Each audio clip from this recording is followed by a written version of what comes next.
Comment tu vas toi? Ça va très bien. Là, si on est là aujourd'hui, c'est pour toi, D'accord. pour te faire ton interview, hein, parce que là, ta chaîne, tu l'as alimentée, t'as alimenté ta chaîne avec du contenu spécifique au Wushu et à la Chine, C'est ça. mais t'as jamais parlé de toi. Donc il y a pas mal de personnes qui ont dû se dire qui est ce monsieur qui saute partout, hein, qui voyage, qui parle chinois. Donc ce serait bien déjà, je sais pas, dire d'où tu viens, où tu as grandi. D'accord. Tu nous racontes un peu ton parcours. Ok. On va pas remonter à la naissance, mais si tu peux déjà, ouais, si on pouvait survoler un peu l'enfance, l'adolescence. On peut y aller rapidement. Moi, je suis né Paris 10e, tu vois. Je suis un vrai Parisien, 44 ans, né en 1981. Un bon cru, une bonne année, hein, pas loin de la tienne. Donc, ce qui fait que j'ai grandi dans le 18e, dans un quartier parisien, mais difficile. Donc, je sais que tu connais bien le quartier, hein. Donc, c'était un quartier, il y avait pas mal de tensions, il y avait où il valait mieux être viril quand tu étais jeune dans un milieu masculin. Donc, très petit, moi déjà, j'avais fait du football. Là, j'ai commencé le football en club, j'avais 6 7 ans. Et moi, j'ai même des photos à 5 ans où on me voit en tenue de kung-fu. Là, on me voit en tenue de kung-fu, donc déjà, j'avais une appétence, un amour, une envie de faire des arts martiaux chinois. Alors c'est venu certainement parce que mon père il me faisait souvent voir des films de Bruce Lee, là c'était des cassettes vidéo, Raymond Château vidéo à l'époque, avec les, tu te rappelles les VHS, il y avait marqué film de karaté et tout. Et à chaque fois que j'avais une bonne note, ce qui était rare, je plaisante, il achetait une VHS. Et puis des fois on attendait sur la 5, le film de Bruce Lee, donc ça nous avait motivé à faire du kung-fu. Mais à l'époque il n'y avait pas de kung-fu. Il n'y avait pas de kung-fu. Donc quand j'avais 6 7 ans, je voulais m'inscrire, mais il n'y avait pas. Donc j'ai commencé les arts martiaux chinois à l'âge de 11 ans. Et quand je me suis inscrit à l'âge de 11 ans à la SACAMP, donc métro Crimée, société, ça s'appelait comment déjà? C'était, c'est pas société, Société Athlétique Club des Arts Martiaux de Paris, je crois. Un truc comme ça. Et c'était un gros club de judo. Ils avaient développé une section kung-fu avec maître Rajakumar Kandasamy, un grand maître d'arts martiaux, performant et surtout quelqu'un de très bien, avec d'immenses valeurs. Et moi, à l'époque, j'avais besoin, parce que dans le milieu dans lequel j'ai grandi, j'avais besoin d'un cadre structuré, parce que mon père, c'était quelqu'un qui travaillait beaucoup. Donc, c'était un chauffeur de taxi. Il était issu de l'immigration, etc. Donc, il était venu ici pendant, voire après la guerre d'Algérie. Donc, mon grand-père, il était là. Ensuite, mon père, il est venu. Et quand il est venu, mon père, il a fallu bosser, il a fallu nourrir la famille. Donc, il bossait 7 jours sur 7. Donc, Raja, lui, il a joué un petit peu le rôle de second père. Et il m'a apporté pas mal de valeurs. Voilà, c'était un peu un repère. Parce que mon père, lui, la journée, le père, c'est les repères. Mais mon père, il était au boulot. Donc, le soir, voilà, il bouffait. Est-ce que tu as fait tes devoirs? Hop, la journée, elle était finie. Et là, au Kung Fu, justement, il y avait il a joué donc ce rôle de son gros couteau au niveau du père.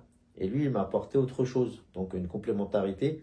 J'avais besoin de m'affirmer. Moi, je suis toujours petit, j'étais quelqu'un de petit et fin, très fin.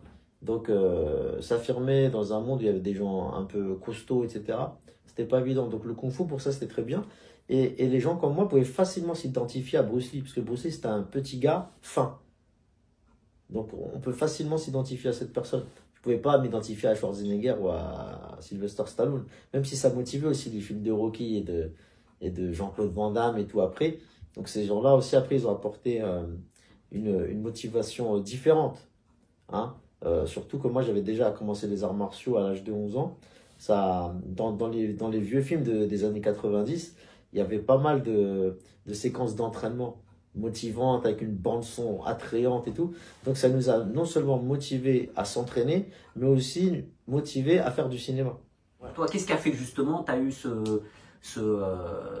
cette prise de conscience et ce qui t'a amené à la compétition et comment tu as ressenti en fait ton parcours de l'enfance à 11 ans jusqu'à, on va dire, début d'âge adulte? À l'instar de peut-être maintenant les jeunes avec les jeux vidéo ou autre chose, nous c'était le cinéma. Donc déjà, Bruce Lee, déjà ça a été un personnage majeur, charismatique, qui a motivé les 3 quarts de la planète, des gens de notre génération, à faire des arts martiaux.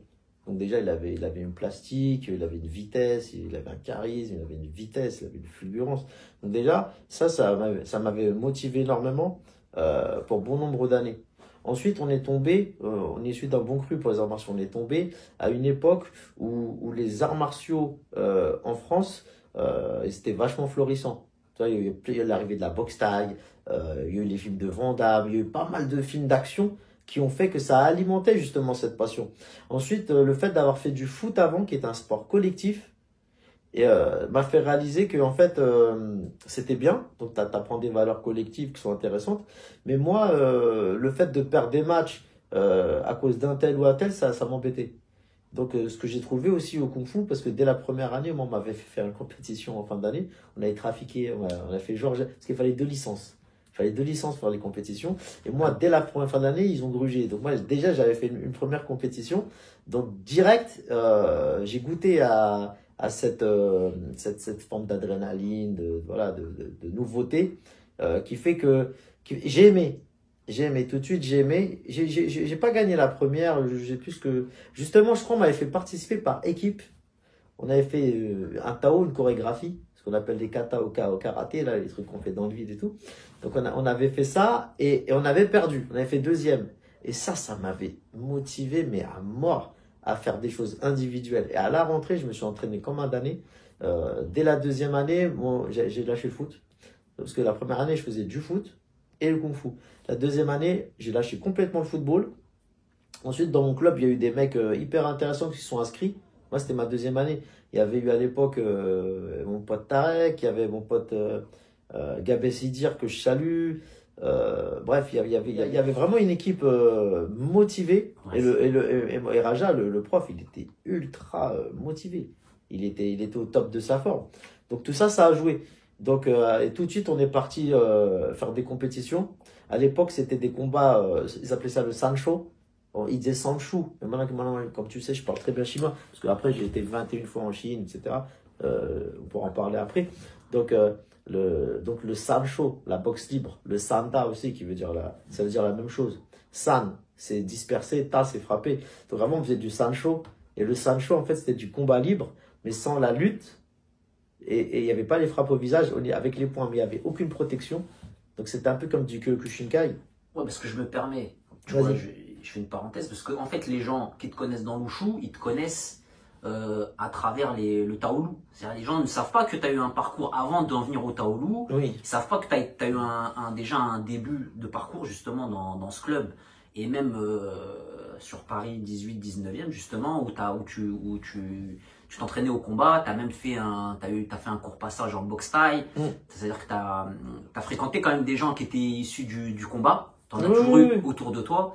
Même si tu es parti, c'est vrai, sur l'Wushu, les gens ne le savent pas. Donc en fait, toi, au début, tu as fait des compétitions où tu as dû combattre. Ah oui, moi, là-bas, c'est le combat. En Sanchu, là, justement. Oui, bah, c'était le 18e, c'était les bastons dans la rue, c'était les combats, comme je t'ai dit là, combats au contact que tu as connus, sans protection. À frappe réelle, il n'y avait pas de plastron, on se frappait, les coups de pied au visage plein pot. Sauf qu'il n'y avait pas de coup de poing au visage. Il n'y avait pas les coups de poing au visage en compétition de ce type. Ça ressemblait un peu au Kyokushinkai. Kyokushin, ouais. Ouais. Voilà, et puis après, il y a eu des compétitions auxquelles on a des collègues qui ont participé.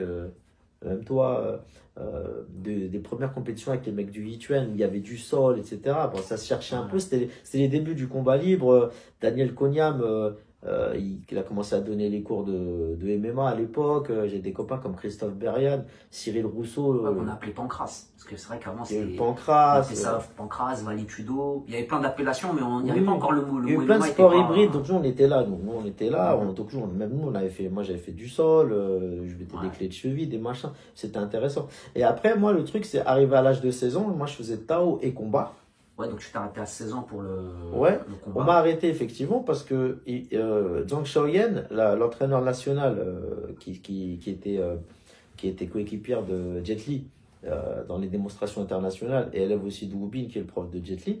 Oui, c'est vrai que l'entraîneuse de l'équipe de France, à l'époque, était dans le cinéma et elle avait fait ses armes avec Jet Li durant sa jeunesse avant de venir en France. Donc elle vient à une compétition, elle me voit. Donc moi, ça faisait des années qu'on gagnait les compétitions. Il n'y avait pas que moi, il y avait même des membres de mon club et tout. Mais c'est vrai que moi, je gagnais beaucoup de compétitions en main nue et en combat. Et je gagnais, je gagnais, je gagnais, je gagnais, je gagnais. Et un jour, Raja, mon prof, il dit, ouais, là, si tu gagnes et que personne vient te chercher, moi, je vais voir l'entraîneur national. Mais d'ailleurs, en combat, t'avais eu quoi comme titre à l'époque si t'étais Moi, jusqu'à j'étais 16 champion de ans, France chaque année. champion de France, Ouais, ok. En junior, du coup, parce que je c'était sais plus comment ça s'appelait, mais de 11 ans à 16 ans, ouais, voilà. chaque année, j'étais champion de France. D'accord. Ok. Ouais, je gagnais tout. Et en taoulou aussi. en les deux. taoulou aussi, ouais, je gagnais tout. Je gagnais tout en sabre, bâton, machin, ce que tu veux. Et du coup, on trouvait que c'était un peu injuste. Et arrivé au moment où il en a eu marre, il s'est dit, je vais aller là-bas. Elle est venue me voir. Donc elle est venue me voir, elle a dit, bon, voilà, tu vas venir t'entraîner chez moi dans le 13e. Donc on a commencé à s'entraîner dans le 13e, dans sa salle. Et tous les dimanches au Jardin du Luxembourg. Le Jardin du Luxembourg, qui est un fief du Tai Chi Chuan à Paris.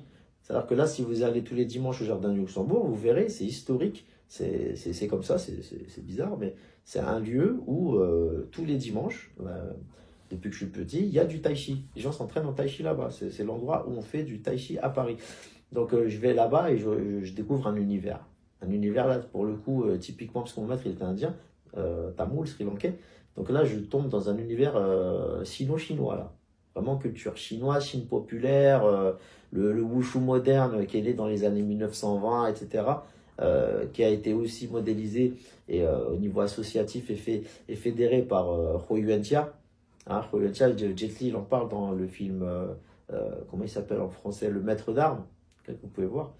Donc voilà, je fais du wushu en fait un peu hybride. Là, c'est du wushu moderne. Du wushu moderne, qu'est-ce que c'est? C'est une fusion entre le kung-fu traditionnel et l'opéra de Pékin. C'est joli, il y a de l'acrobatie, etc. C'est le mix de l'esthétique, l'acrobatie et le kung-fu. Voilà. Donc moi, je fais ça. Je rentre dedans. Je suis un peu dégoûté parce qu'on me force à arrêter le combat. Parce qu'on me dit, si je fais du combat, je risque de me blesser. Tu risques de te blesser, tu ne pourras pas représenter la France en championnat du monde ou championnat d'Europe. Donc là, Raja, mon maître de l'époque, me dit, écoute, vas-y. Vas-y, ça va te faire une super expérience. Et il n'avait pas tort. Il me dit, à la fin, tu verras, tu reviendras au combat. Mais c'était un choix difficile parce que, bon, moi, te connaissant, je savais qu'à l'époque, tu aimais bien combattre. Parce que frapper plein contact, ça ne te dérangeait pas. On voyait quand même que tu avais des facilités. On s'est dit que de toute façon, tu avais l'âme d'un combattant. Mais, ou alors, est-ce que quand même, malgré tout, le wushu, justement, avec tous ces aspects, comme tu disais, et en plus, comme c'est très lié au cinéma, est-ce que directement, le choix était quand même assez facile? Non, c'était difficile parce que pour moi, le Tao et le combat, ça allait ensemble déjà. Et le fait d'arrêter le combat, c'est comme si tu m'enlevais la plus grosse partie du kung-fu. Après, ce conseil à viser de Raja. Et puis, le problème, c'est que à l'époque, il n'y avait pas d'équipe de France de combat, Sanda, pour les moins de 16 ans. Ça démarrait à 18 ans. Exactement. Et moi, à 16 ans, on m'a pris en Tao. Donc, je me suis dit, de toute façon, il n'y a pas d'équipe de France de Sanda. Donc, il faut attendre 2 ans. Donc, je vais faire 2 ans Tao et on verra après. Sauf que je me suis fait piquer par la passion. Et en vérité, je suis resté 10 ans. Jusqu'en 2006, où comme tu le sais, je suis devenu champion d'Europe en main nue, champion boxe longue et en sabre du Nord. Donc, j'ai pas lâché l'affaire jusqu'à ce que je gagne le titre. Ensuite, on a démissionné pour des histoires politiques. Mais alors attends, je fais juste une aparté. Mais alors sur toutes ces années où tu as fait que du taolu justement, est-ce que tu t'es un peu exercé un peu au combat, à d'autres styles justement qui sont périphériques au kung fu wushu, sanda ou autres qui auraient pu potentiellement t'intéresser? Ou est-ce que tu es vraiment resté figé sur le... T'en as parlé tout à l'heure. J'avais fait un peu de boxe thaï. J'ai fait un peu de boxe thaï, Gymnase Lomir, je sais même plus le nom du prof, c'était un maghrébin. Et puis j'en ai fait à Kong Sak aussi. Et ça m'arrivait de faire un peu de boxe thaï par-ci par-là, en plus. Mais après, j'ai rencontré Cyril Raffaelli, tu vois. Et là j'avais bifurqué dans le cinéma. Justement, alors comment tu as rencontré... Voilà. Et ça m'a influencé qui est connu dans le milieu de la cascade, surtout du cinéma. À l'époque, oui. Parce qu'après, il a eu, je crois, des rôles, dont celui de Banlieue 13. Oui, Damien, rôle principal, Banlieue 13. Et... après, il est parti aux États-Unis, lui. Après, il y avait Die Hard 4, oui, je crois, il me semble. Avec Bruce Willis, méchant. Ouais, c'est ça. Oui. Donc du coup, toi, bah, justement, là, la rencontre, c'était quand? Et Ouais. comment Je t'as t'en fait cette parle, c'est rencontre? pour faire le. Voilà, parce que justement, le truc, c'est que combat, Tao, et après rencontre Cyril, et là, c'est cinéma, cascade, acrobatie. Donc après, il y a une autre passion qui s'était À quel greffée. moment, justement, tu l'as Alors, rencontré? je rentre en équipe de France à 16 ans. Je fais mon premier championnat d'Europe en 1997 à Athènes en Grèce. Avec l'équipe Stéphane Attelli, Cyril Rousseau, etc. On fait une bonne performance. Et en 98, comme ça, à peu près 98-99, Cyril Raffaelli, alors je sais pas pourquoi, il vient chez Shaoyan, il vient me chercher, il me dit je recrute des mecs pour constituer une équipe de cascade. Il voulait vraiment faire un truc à l'époque à la Jackie Chan et tout, avec des vrais cascadeurs spécialistes d'arts martiaux, acrobatie. Il voulait vraiment faire la meilleure équipe de France. Parce qu'à l'époque, il n'y avait pas d'école de cascade. T'avais que Alain Figlars qui avait un truc, voilà, une espèce d'école, semblant Et d'école. puis à l'époque, ce qu'il faut dire, c'est qu'il n'y avait pas les réseaux sociaux, il n'y avait pas YouTube, Hum, hum. il n'y avait pas de vidéo, ça veut dire le réseau, tu le faisais de bouche à oreille. T'avais Ah oui, oui, pas, t'avais pas de visibilité sur une plateforme numérique. oui. Ah, c'était à l'ancienne. Donc il fallait aller sur le terrain. Donc c'était, bah, je connais un tel. C'était que les rencontres, comment dire, En live. c'était. Fallait se déplacer, fallait Ouais. prendre son sac à dos, fallait aller à New York, fallait aller à Hong Kong, fallait des Donnie Si tu Yen, t'entraînes des dans trucs ton comme ça. coin, personne va venir te chercher en tout Ouais, cas. bah là pour le coup il est venu. Pour le Ouais. coup il était venu, je me rappelle, c'était comment il s'appelait c'était Métro Chevaleret, gymnase là-bas, et j'allais à l'entraînement classique et parce que lui Cyril Raffaelli, il avait fait il est d'école Fratellini, tu vois, il avait fait le cirque Fratellini et il avait des mecs de Fratellini qui s'entraînaient chez Shaoyan, l'entraîneur national de l'époque de Kung Fu. Donc sous conseil avisé de ses copains circassien, équilibriste, acrobate et tout. Ah, il y a Fares, c'est un tueur en kung fu. Donc lui, il vient, il voulait la crème dans tout. Lui, il voulait le champion de kung fu, il voulait le champion de ci, il voulait le champion de ça. Donc il vient, il me dit, ouais, écoute, voilà, moi je suis cascadeur, je suis machin, tu vas venir t'entraîner avec nous. Et là, je découvre le style Cyril, tu vois, qui est pompé de Jackie Chan, ça a des vraies cascades sur le bitume, etc., sans protection. Tu as connu, hein. Donc après, on a fait des courts-métrages, etc. Et on s'est lancé. Et après, j'ai commencé à faire mes premiers vrais films, vraie production, Red Production, Astérix Mission Cléopâtre, à doubler Jamel Debbouze. Et là, tu Et connais. alors justement, quand tu as commencé avec lui, c'était quoi le vrai premier projet concret? Comment ça en est Astérix Mission Cléopâtre. Ok. Et avant ça, c'était quoi? Vous avez fait court métrage ou juste Ah non, direct. ouais, C'est-à-dire que directement. je me suis entraîné quoi? Peut-être 2 mois avec lui. Où, Mhm. voilà, il nous a fait voir ses techniques d'acrobatie et de cascade, voilà, des vraies cascades. Hein. Tu sais, c'était pas, il n'y a pas de protec, hein. Parce que lui, son délire, c'était de faire toutes les cascades qu'il voyait dans les films d'Hong Kong, mais sans protec, à la hongkongaise, quoi. Et donc, il a vraiment une super technique, tu vois, au niveau de cascade. Après, au niveau scénico-martial, moi, j'aimais pas du tout ce qu'il faisait. C'était très robotique, très occidental. Pas de terrain. Après, donc là, avec lui, j'ai goûté à ça, l'acrobatie pure et la cascade pure. Ça, c'était intéressant. Et grâce à lui, j'ai assouvi donc, un de mes premiers rêves de gamin. Parce que moi, j'avais deux rêves de gamin, comme beaucoup de gamins de l'époque. C'était un, faire du cinéma. Et deux, moi, c'était la Chine. Donc, c'était ces deux trucs, moi. Après, Et ça, le tournage, là, justement, donc tu as doublé Jamel Debbouze sur Mission Cléopâtre, donc c'est dans début 2000 ou 2001, oui. à cette époque-là. Donc ça, c'était avec lui, par le biais de la rencontre de Cyril, là, Oui, justement. parce que lui me présente Philippe Guégan. Philippe Guégan, Ouais. c'est toujours un monstre. D'accord. C'est le ou l'un des plus gros coordinateurs de cascade français pour tout ce qui est cascade euh, physique, mais pas automobile et tout, parce qu'après c'est Rémi Julien. Mais après, c'est lui, par exemple, à chaque fois que Jet Li il est venu à Paris, c'est lui qui a réglé. Enfin, Philippe Mais Guégan. j'aimerais que tu nous parles justement de ce tournage-là, c'est intéressant parce que Oui, c'est un gros tournage, ouais. ouais, on n'a jamais eu tous les détails. On sait que tu as tourné, que tu as doublé. Tu fais partie en plus du bonus du DVD où on parle de toi. On te voit aussi Ah ouais. bah, lancer dans les airs parce qu'il y a des scènes quand même qui sont assez dures à réaliser, tu vois, Ouais. à doubler. Mm. Où tu étais en hauteur, tiré par câble. Oui, oui, on était. Faut voir le film. Quand on fait le combat avec les câblages sur les piliers, on Ouais, vole. donc raconte-nous un peu tout ça, là, On a 15 grammes le de tournage, hauteur. là, comment... Il y a eu le post-tournage, déjà, c'était hyper intéressant. Donc, je rentre dans le cinéma. Moi, je suis un gamin. Je sais plus, j'ai quel âge, moi. Ça me rajeunit Tu dois pas. avoir 20 ans, je pense. Ouais, j'avais la petite vingtaine. Moi, j'arrive du milieu du kung-fu, la compétition, le respect, etc. L'échauffement, l'entraînement, la compète. À un milieu où c'est pas la compète, mais on se la pète. Les projecteurs. et tout ce qui va autour et tous les clichés qu'on disait, voilà. Tu te sentais pas à ta place? Ah, je me suis jamais senti à ma place. Mais ça te plaisait quand même le fait de tourner, de montrer ce que tu savais C'était faire? intéressant et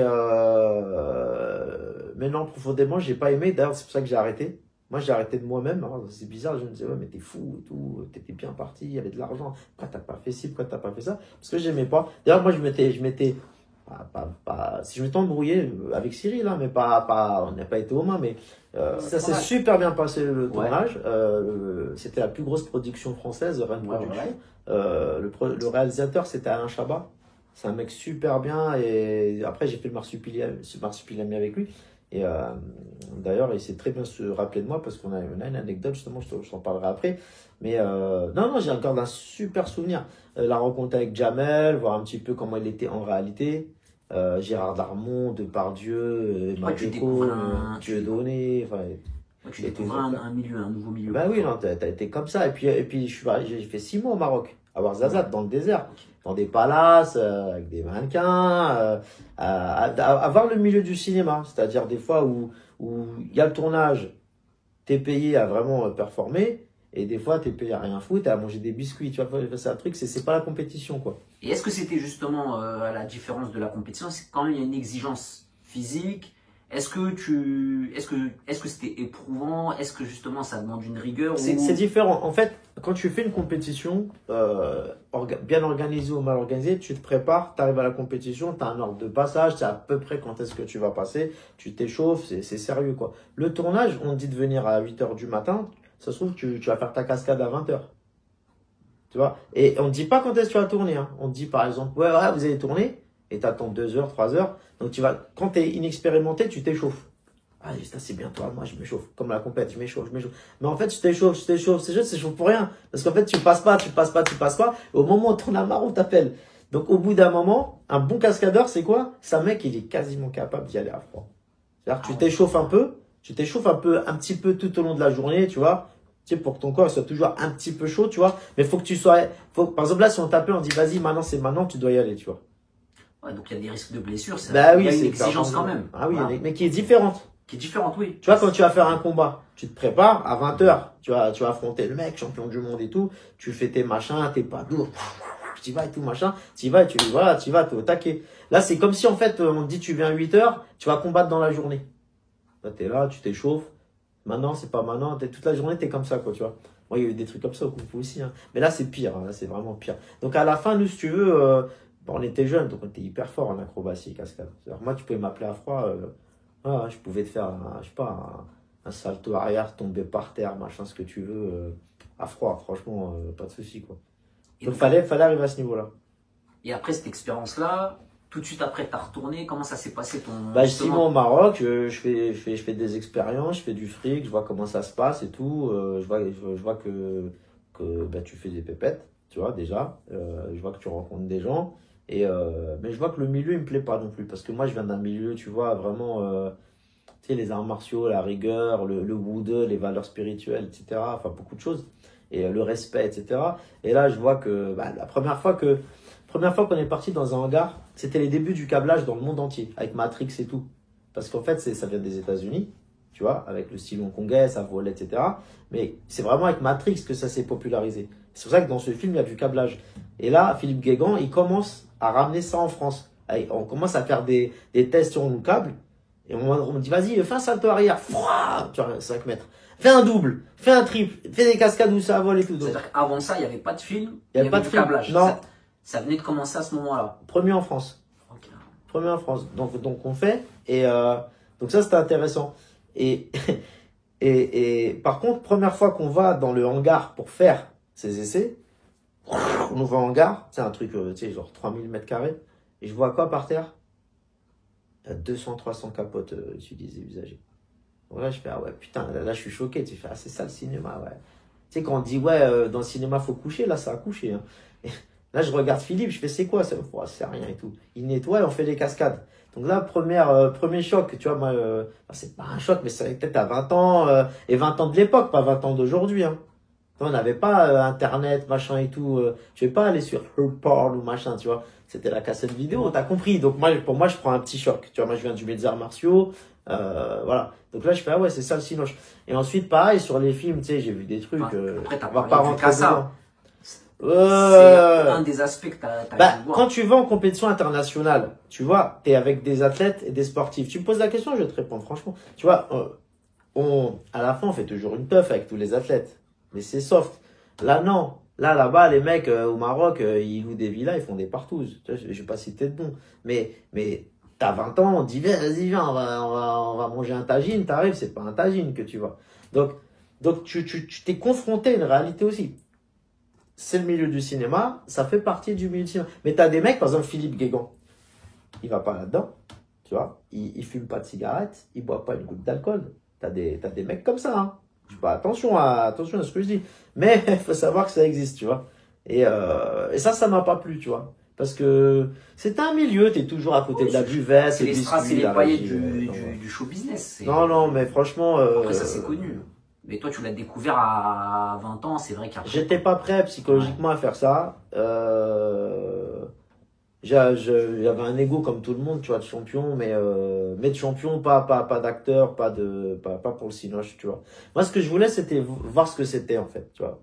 Et moi, mon kiff à l'époque, ça aurait été vraiment faire des films d'action à Jackie Chan, tu vois, avec des vraies scènes de combat, d'acrobatie, de tape, vraiment des vraies chorégraphies. Après ça, justement, donc toi, donc là, c'était ta première expérience. Ouais. C'était pas non plus la dernière, mais on va dire que tout de suite après, tu t'étais pas remis dans le circuit du cinéma. Tu as fait quelques courts-métrages. Il n'y avait pas beaucoup de films d'action. D'accord. Tu vois, ensuite, il y a une vague d'action où tous les mecs que tu entends actuellement, là, les Olivier Schneider, les machins, des grands coordinateurs de cascade qui veulent réaliser un film là, au cinéma.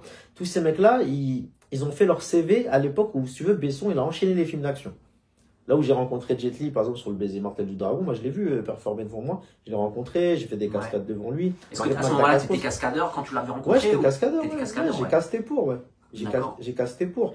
Moi, j'ai fait une scène d'action, tu vois, dans le DVD du Pack des Loups. On me voit, c'est moi qui donne la réplique à Marc Dacascos, tu vois. Mais j'ai pas fait le film, tu vois. Parce qu'il cherchait des profils types.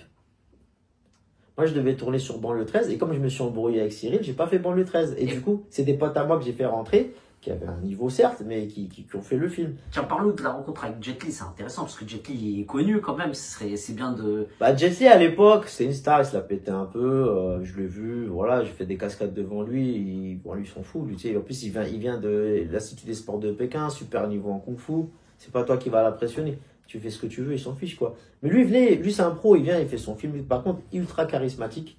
Je l'ai vu faire ses chorégraphies, taper les poses, etc. Franchement, ouais, c'est une star, quoi, le mec. Et puis, des mecs comme ça, il n'y en a pas eu beaucoup, hein, parce que tu as eu Bruce Lee. Tu as eu, lui, Jet Li. Parce qu'à l'époque, Jet Li, quand toi, tu le rencontres, si je me trompe pas, c'était pas encore une star internationale. C'était une star en Chine. Quand même, ça commençait, ouais. Il avait pas encore tourné Danny the Dog, par exemple. Oui, mais je l'ai vu après sur Danny the Dog aussi à Paris. À l'époque, il commençait à tourner aux États-Unis. Il venait de faire l'Arme Fatale 4 qu'il avait propulsé. Je parle de Jet Li, hein. Oui. Jet Li. Ah ouais. Oui. Ok. Bah ouais. Et il venait de faire ça. Donc après, justement, il commençait à être connu. Et c'est pour ça que Besson l'a employé sur le baiser du Mortédron. Et ensuite, Danny the Dog. Et là, c'est là où tous les mecs là du milieu de la cascade, même les mecs là qui sont... Là maintenant il y a le campus cascade, tu vois, c'est le plus grand centre d'Europe de cascade. Tous les coachs qui sont là-bas, d'ailleurs je les salue, Maurice Chan, etc. Amadeo, tous des mecs bien que j'avais affrontés en kata artistique à l'époque. Ils avaient un bon niveau, hein. Voilà. Donc moi j'étais champion aussi de kata artistique, je te rappelle. Et bref. Doucement. Ces mecs-là, non mais j'ai eu un court passage là-dessus. Et bref, tous ces mecs-là, maintenant, tu vois, ils sont toujours dans la cascade et ils sont au plus haut niveau, ils sont coachs de cascadeurs et c'est eux qui règlent les films même à l'international, dans le monde entier. Donc moi, si tu veux, j'ai côtoyé ces mecs-là et j'avais au moins leur niveau. De toute façon, c'est Besson qui a fait tous les mecs-là. Ils n'avaient pas lancé cette vague de films là, Le Pacte des Loups, ça là, de Danny the Dog, le film là, que j'ai cité, Le Baiser Mortel du Dragon, tout ça c'est Besson. S'il n'avait pas Banlieue 13, Banlieue 13, qui dit Banlieue 13, il dit Yamakasi. Yamakasi, Banlieue 13, c'était un peu ça. Avec David Bell, qui en vérité, parce que c'est son père qui a inventé le parcours. Hein. enfant de troupe au Vietnam, tu vois, c'est son père qui a enseigné à David Bell, que j'ai rencontré. Je me suis beaucoup entraîné avec David Bell et Cyril. C'est lui, donc j'étais même dans les débuts du parcours, en fait. Donc, il y a eu les Yamakasi, mais à la base, c'est David Bell qui lance le truc. Ensuite, les Yamakasi, c'est une bande de copains qui venaient de Villers-le-Bel comme lui, avec son cousin, là, Chaubel, tu vois. Eux, ils ont fait leur groupe, et lui, il est tout seul. David Bell, c'est un mec, il est comme moi, il est perché et tout. Voilà, il est dans son monde, il fait ses trucs et tout. Donc lui, il a pas mal réussi, et pour moi, mieux que les Yamakasi, parce que lui, déjà, il était ultra doué. Et en plus, il avait un super physique. Contrairement à Cyril Raffaelli, qui était très bon en cascade, mais qui avait un physique assez ingrat. Ils n'ont pas peur de le dire. Tu le charges, le pauvre. Non, je ne le charge pas, c'est vrai. C'est vrai. C'est vrai, non, mais c'est la réalité. Ah, il y a un différent costaud ou quoi? Mais non, mais il joue mal. Mais par contre, non, mais c'est vrai. On peut pas lui retirer, c'est que c'est lui qui a ramené. En fait, qu'est-ce qui s'est passé entre vous deux? J'y reviens. C'est lui qui a ramené la cascade. Quand même, il est venu te chercher. Bon, après, je te coupe, excuse-moi, mais il est quand même, bon, il est venu te chercher, il a cru en toi. Je comprends pas tes excuses. C'est pas grave. Cyril, il a vraiment apporté, la cascade, tu sais, vraiment faire les vraies cascades à la dure en France. C'est lui, tu vois. Et le côté acrobatie pure, Fratellini, c'était le meilleur à l'époque. C'était le meilleur à l'époque et de loin, tu vois, et même internationalement, c'était un des meilleurs du monde. Moi, je trouvais dans ce qu'il faisait, franchement, il était doué, il était fort. En accro. Ouais, bien sûr. Mais pas en chorégraphie. Non, après, on voit que c'est pas quelqu'un qui, même si c'est un pratiquant, je crois qu'il a mis en avant le fait que c'était un pratiquant. On voit quand même qu'il n'est pas issu du vrai wushu chinois tel qu'on le connaît nous. Oui, non, mais bref, voilà. Il bouge mal. Là, tu es en train de taper du Suzaki. C'était du Suzaki Chan. Mais après, il faut dire aussi, dans le cinéma d'action, c'est vrai, en France en tout cas, peut-être moins maintenant parce que ça a changé, les temps ont changé, mais à l'époque, des gens qui, en tout cas, avaient le style que nous on a connu hongkongais, arts martiaux chinois, il y en avait très peu. En tout cas, soit ils étaient de chez nous, c'est-à-dire de l'école Wushu, où on voyait quand même au niveau des coups de pied, coups de poing, on retrouvait quand même le style, mais en tout cas, il était bien reproduit. D'ailleurs, c'est pour ça que nous, quand on a vu un Tony Jaa émerger, tout de suite, on s'est dit, ok, là, lui, il a un style, il a un truc, parce qu'il venait du Wushu, les gens ne le savent pas, très peu le savent, mais en fait, lui, à la base, il venait du Wushu, il a réadapté son style pour faire un style hybride avec la boxe thaï, où il a justement reformulé et tout, mais de base, ça reste quand même un mec qui est issu oui, parce qu'à un moment donné, tu peux pas. Et d'ailleurs, là, tu vois, dans les trucs, la campus cascade et tout, c'est super ce qu'ils font, tu vois, mais il manque toujours un truc. Pourquoi? Parce qu'en fait, tu peux pas, à un moment donné, vouloir faire des chorégraphies à la sauce. On devait faire Bercy, on devait faire une démonstration où il devait arriver en descente en rappel du haut de Bercy, peut-être à l'envers, à l'époque où Alain Figlars, il animait encore les festivals des arts martiaux là, pour la mère Barissa, tu vois, à Bercy, Paris-Bercy, tu te souviens? Karaté Bushido et tout, voilà, c'était ça. Donc, bref, il se la pète de trop. Il a mal parlé sur un acrobate qui n'était même pas spécialement copain avec moi. J'ai dit, écoute, tu te la pètes, on arrête là. Et je me suis barré. Voilà, ça s'est arrêté tout simplement comme ça. Et après, j'ai fait quelques courts-métrages, on a gagné quelques petits festivals, etc. J'ai essayé de faire mon trou sans trop insister. Et après, je suis reparti à ma passion première, qui est les arts martiaux. Et j'ai carburé à fond le kung-fu et en équipe de France. Voilà. Plus tard, j'ai refait le marsupilami avec Debouze.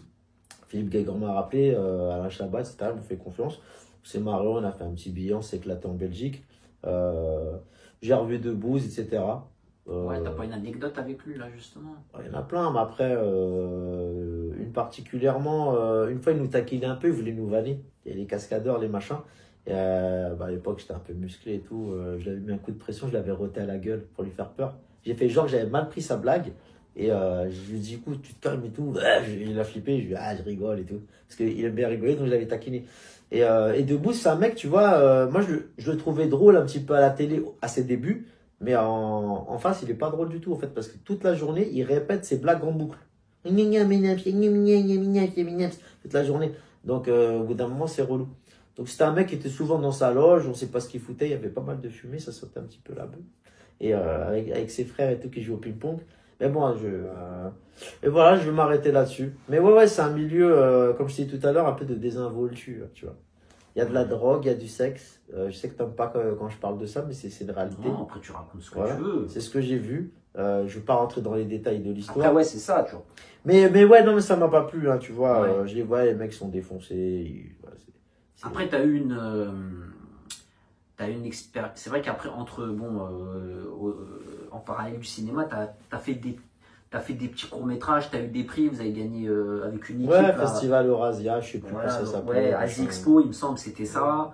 Ouais. Vous faisiez des petits courts-métrages, des petites vidéos capsules, des trucs qu'à l'époque, s'il y avait YouTube, Ah oui, on aurait cartonné. voilà, à vous l'époque. auriez pu, c'était pas mal quand même. Mais avant même qu'il y ait justement YouTube, Dailymotion, tout ça. Oui, et puis on faisait des vrais chorés, tu vois, tu peux ressortir nos anciens films sur le béton, on faisait des trucs de fou, on faisait des acrobaties à l'hongkongaise sur le béton, on sautait, on se cassait la gueule.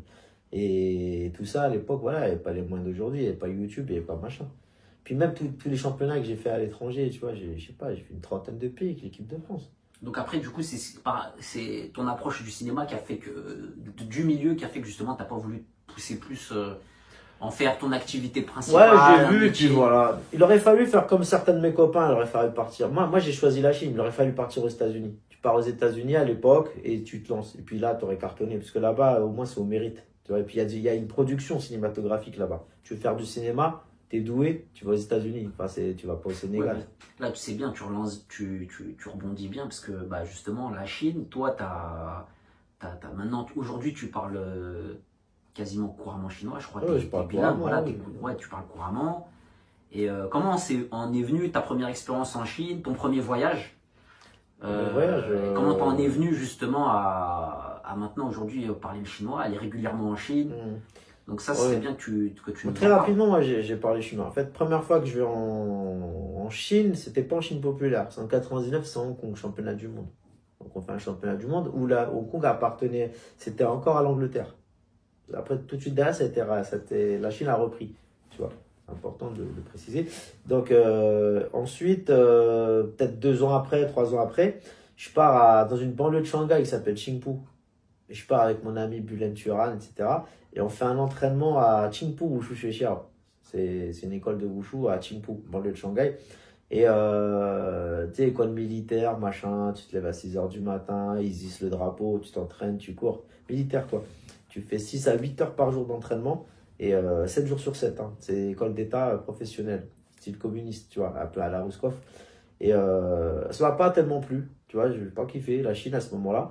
Mais à la fin du séjour, j'ai mon ami qui vivait déjà là-bas, il allait souvent, Jonathan, c'était Roche ou Aroche, bon, on s'en fout, qui maintenant vit au Cambodge, il s'est exilé au Cambodge, et tu l'as connu d'ailleurs. Et donc, il me ramène à Hangzhou. Et là, je vois une ville magnifique qui mêle un peu la haute technologie de l'époque, les buildings à la nature, avec le lac de l'Ouest qui est c'est une merveille. Donc, je tombe amoureux de cette ville. Je reviens en France et 2-3 ans après, là, je pars parce que je fais un championnat d'Europe en Russie et je fais en main nue, sabre et bâton, je fais 3e, 3e, 3e.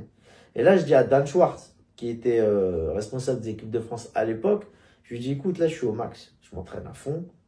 Après l'école, les études, le machin, je m'entraîne 3 heures et tout. Les Russes, ils s'entraînent 6 à 8 heures par jour. Si on va pas en Chine, on pourra pas, c'est impossible. Là, je suis au max. Je ne peux pas faire mieux avec les moyens qu'on a. Donc, je prends l'argent que j'ai gagné avec Astérix, machin et tout.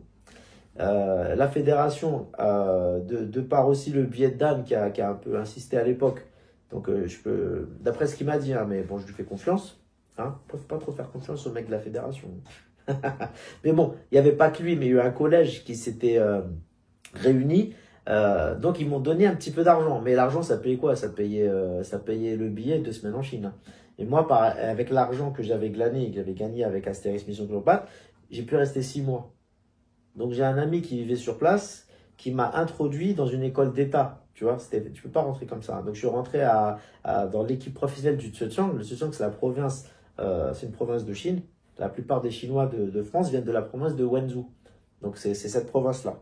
Ils viennent tous de cette province. Donc, moi, je vais dans la capitale de cette province qui est Hangzhou. C'est la capitale d'Alibaba. Mayun, il est là-bas, Jack Ma, il est de là-bas. Donc, je vais là-bas et là, je fais 6 mois d'entraînement à fond et c'est là où j'apprends le chinois. Comment j'apprends le chinois? À la Slumdog Millionnaire. Tu vois, moi, je m'entraîne la journée. Les mecs, ils te mettent des fois des petits coups de bâton. Ils disent accélère, accélère. En chinois, je comprends que dalle. Et le soir, en face du building où j'habitais, il y avait un café, un saloon à l'ancienne. Et j'y vais, il y avait des filles. Il y avait des filles. Et je me lie d'amitié avec une fille qui bossait dans le bar. Elle m'a pris un peu comme petit frère. Et c'est elle qui m'apprenait le chinois. Enfin, moi, je lui posais des questions. Je me débrouillais, je notais, etc. Et à force d'entendre et tout, j'avais pas le choix. Hein, il parlait pas anglais, il parlait pas français. Au bout des 6 mois, je reviens en France et puis je rêve en chinois, je parle en chinois et ça commence quoi. Et après, pendant peut-être 10 ans, j'ai été chaque année.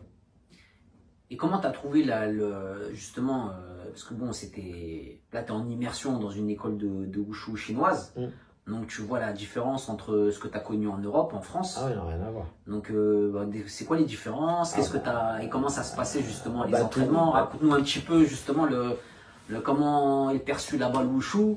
Ça a évolué. Ça a évolué. À l'époque, le wushu c'était quelque chose. Là maintenant, le wushu là-bas, bon, ça reste un truc traditionnel, culturel. Mais bon, maintenant avec Internet et tout, avec aussi les. Est-ce que c'est un sport qui est très populaire là justement là-bas? Oui, c'est populaire, mais c'est populaire, mais c'est pas à la mode.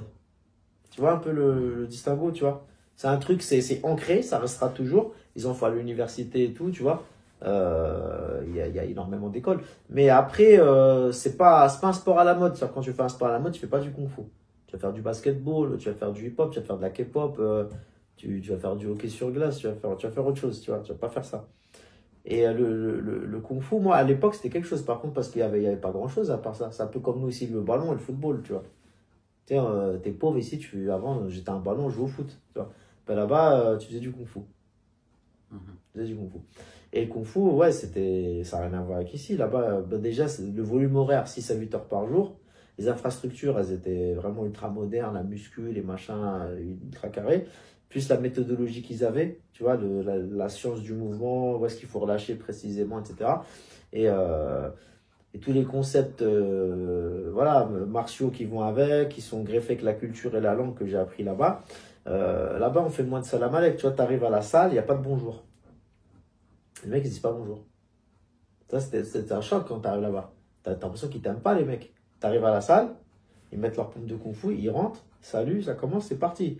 Il n'y a pas de c'était comment hier, tu as passé une bonne nuit, tu as passé une bonne soirée, il n'y a pas de ça. Tu arrives, tu rentres dans le truc, c'est entraînement. Personne se parle. Entraînement. Personne se parle. T'entends quoi? T'entends le mec quand il boit de l'eau, quoi, tu vois. Et t'as le prof qui parle. Et toi, tu trouvais ça difficile ou tu t'es senti dans ton élément? Je me suis pas senti dans mon élément la première semaine. Tu te dis, pourquoi ils me disent pas bonjour? Je pue, je machin. Parce que chez nous, tu sais, c'est important. Ouais, tu m'as pas dit bonjour. Toi, c'était important, ça, ici, tu vois. Pourquoi tu me dis pas bonjour? Ouais, ça manque de respect. Enfin, t'as une semaine d'adaptation, ou voilà. Après, au bout d'un moment, tu vois que personne se dit bonjour. Et que c'est que l'entraînement. Et après, je commence à parler un petit peu le chinois. Je commence à traîner avec des mecs de l'équipe de Hangzhou là-bas. Et après, on devient pote. Et puis là, on est encore pote. Hein, tu vois, ça fait 25 ans qu'on est pote. Puis après, moi, j'ai fait d'autres camps d'entraînement. J'ai sillonné la Chine. J'ai fait du business. J'ai eu des copines. J'ai eu des galères. J'ai eu plein de trucs. Et est-ce que, justement, là, tes premiers voyages en Chine, est-ce qu'ils t'ont permis d'avoir vraiment un autre niveau significatif dans ta pratique? Tu veux faire de la vraie capoeira, tu vas au Brésil. Tu vois, c'est pareil. Tu vois, faut respirer capoeira, tu vois, faut manger capoeira, c'est pareil. Tu veux faire du vrai kung-fu, t'es obligé d'aller en Chine. Tu peux pas, en fait, il n'y a pas de kung-fu en France. Après, bon, c'est vrai que là-bas, eux, ils ont une pratique professionnelle parce qu'ils sont, comment dire, c'est pris en charge, c'est-à-dire qu'ils sont, là, ils sont rémunérés pour pratiquer, en tout cas pour représenter leur pays en compétition. Alors qu'ici, bon, c'est oui, puis amateur. même, c'est une culture. Là-bas, t'arrives, t'es dans le truc. Tu vois, Kung Fu, c'est chinois, t'es en Chine. T'es baigné dans la culture. Ça parle que de ça. Enfin, dans le milieu, ça parle que de ça. On est vraiment dans le détail du mouvement. Tu vois, t'es dans le détail du relâché. T'es dans le détail de comment accélérer. Enfin, t'es dans le détail sur tout, en fait. Tu vois ce que je veux dire?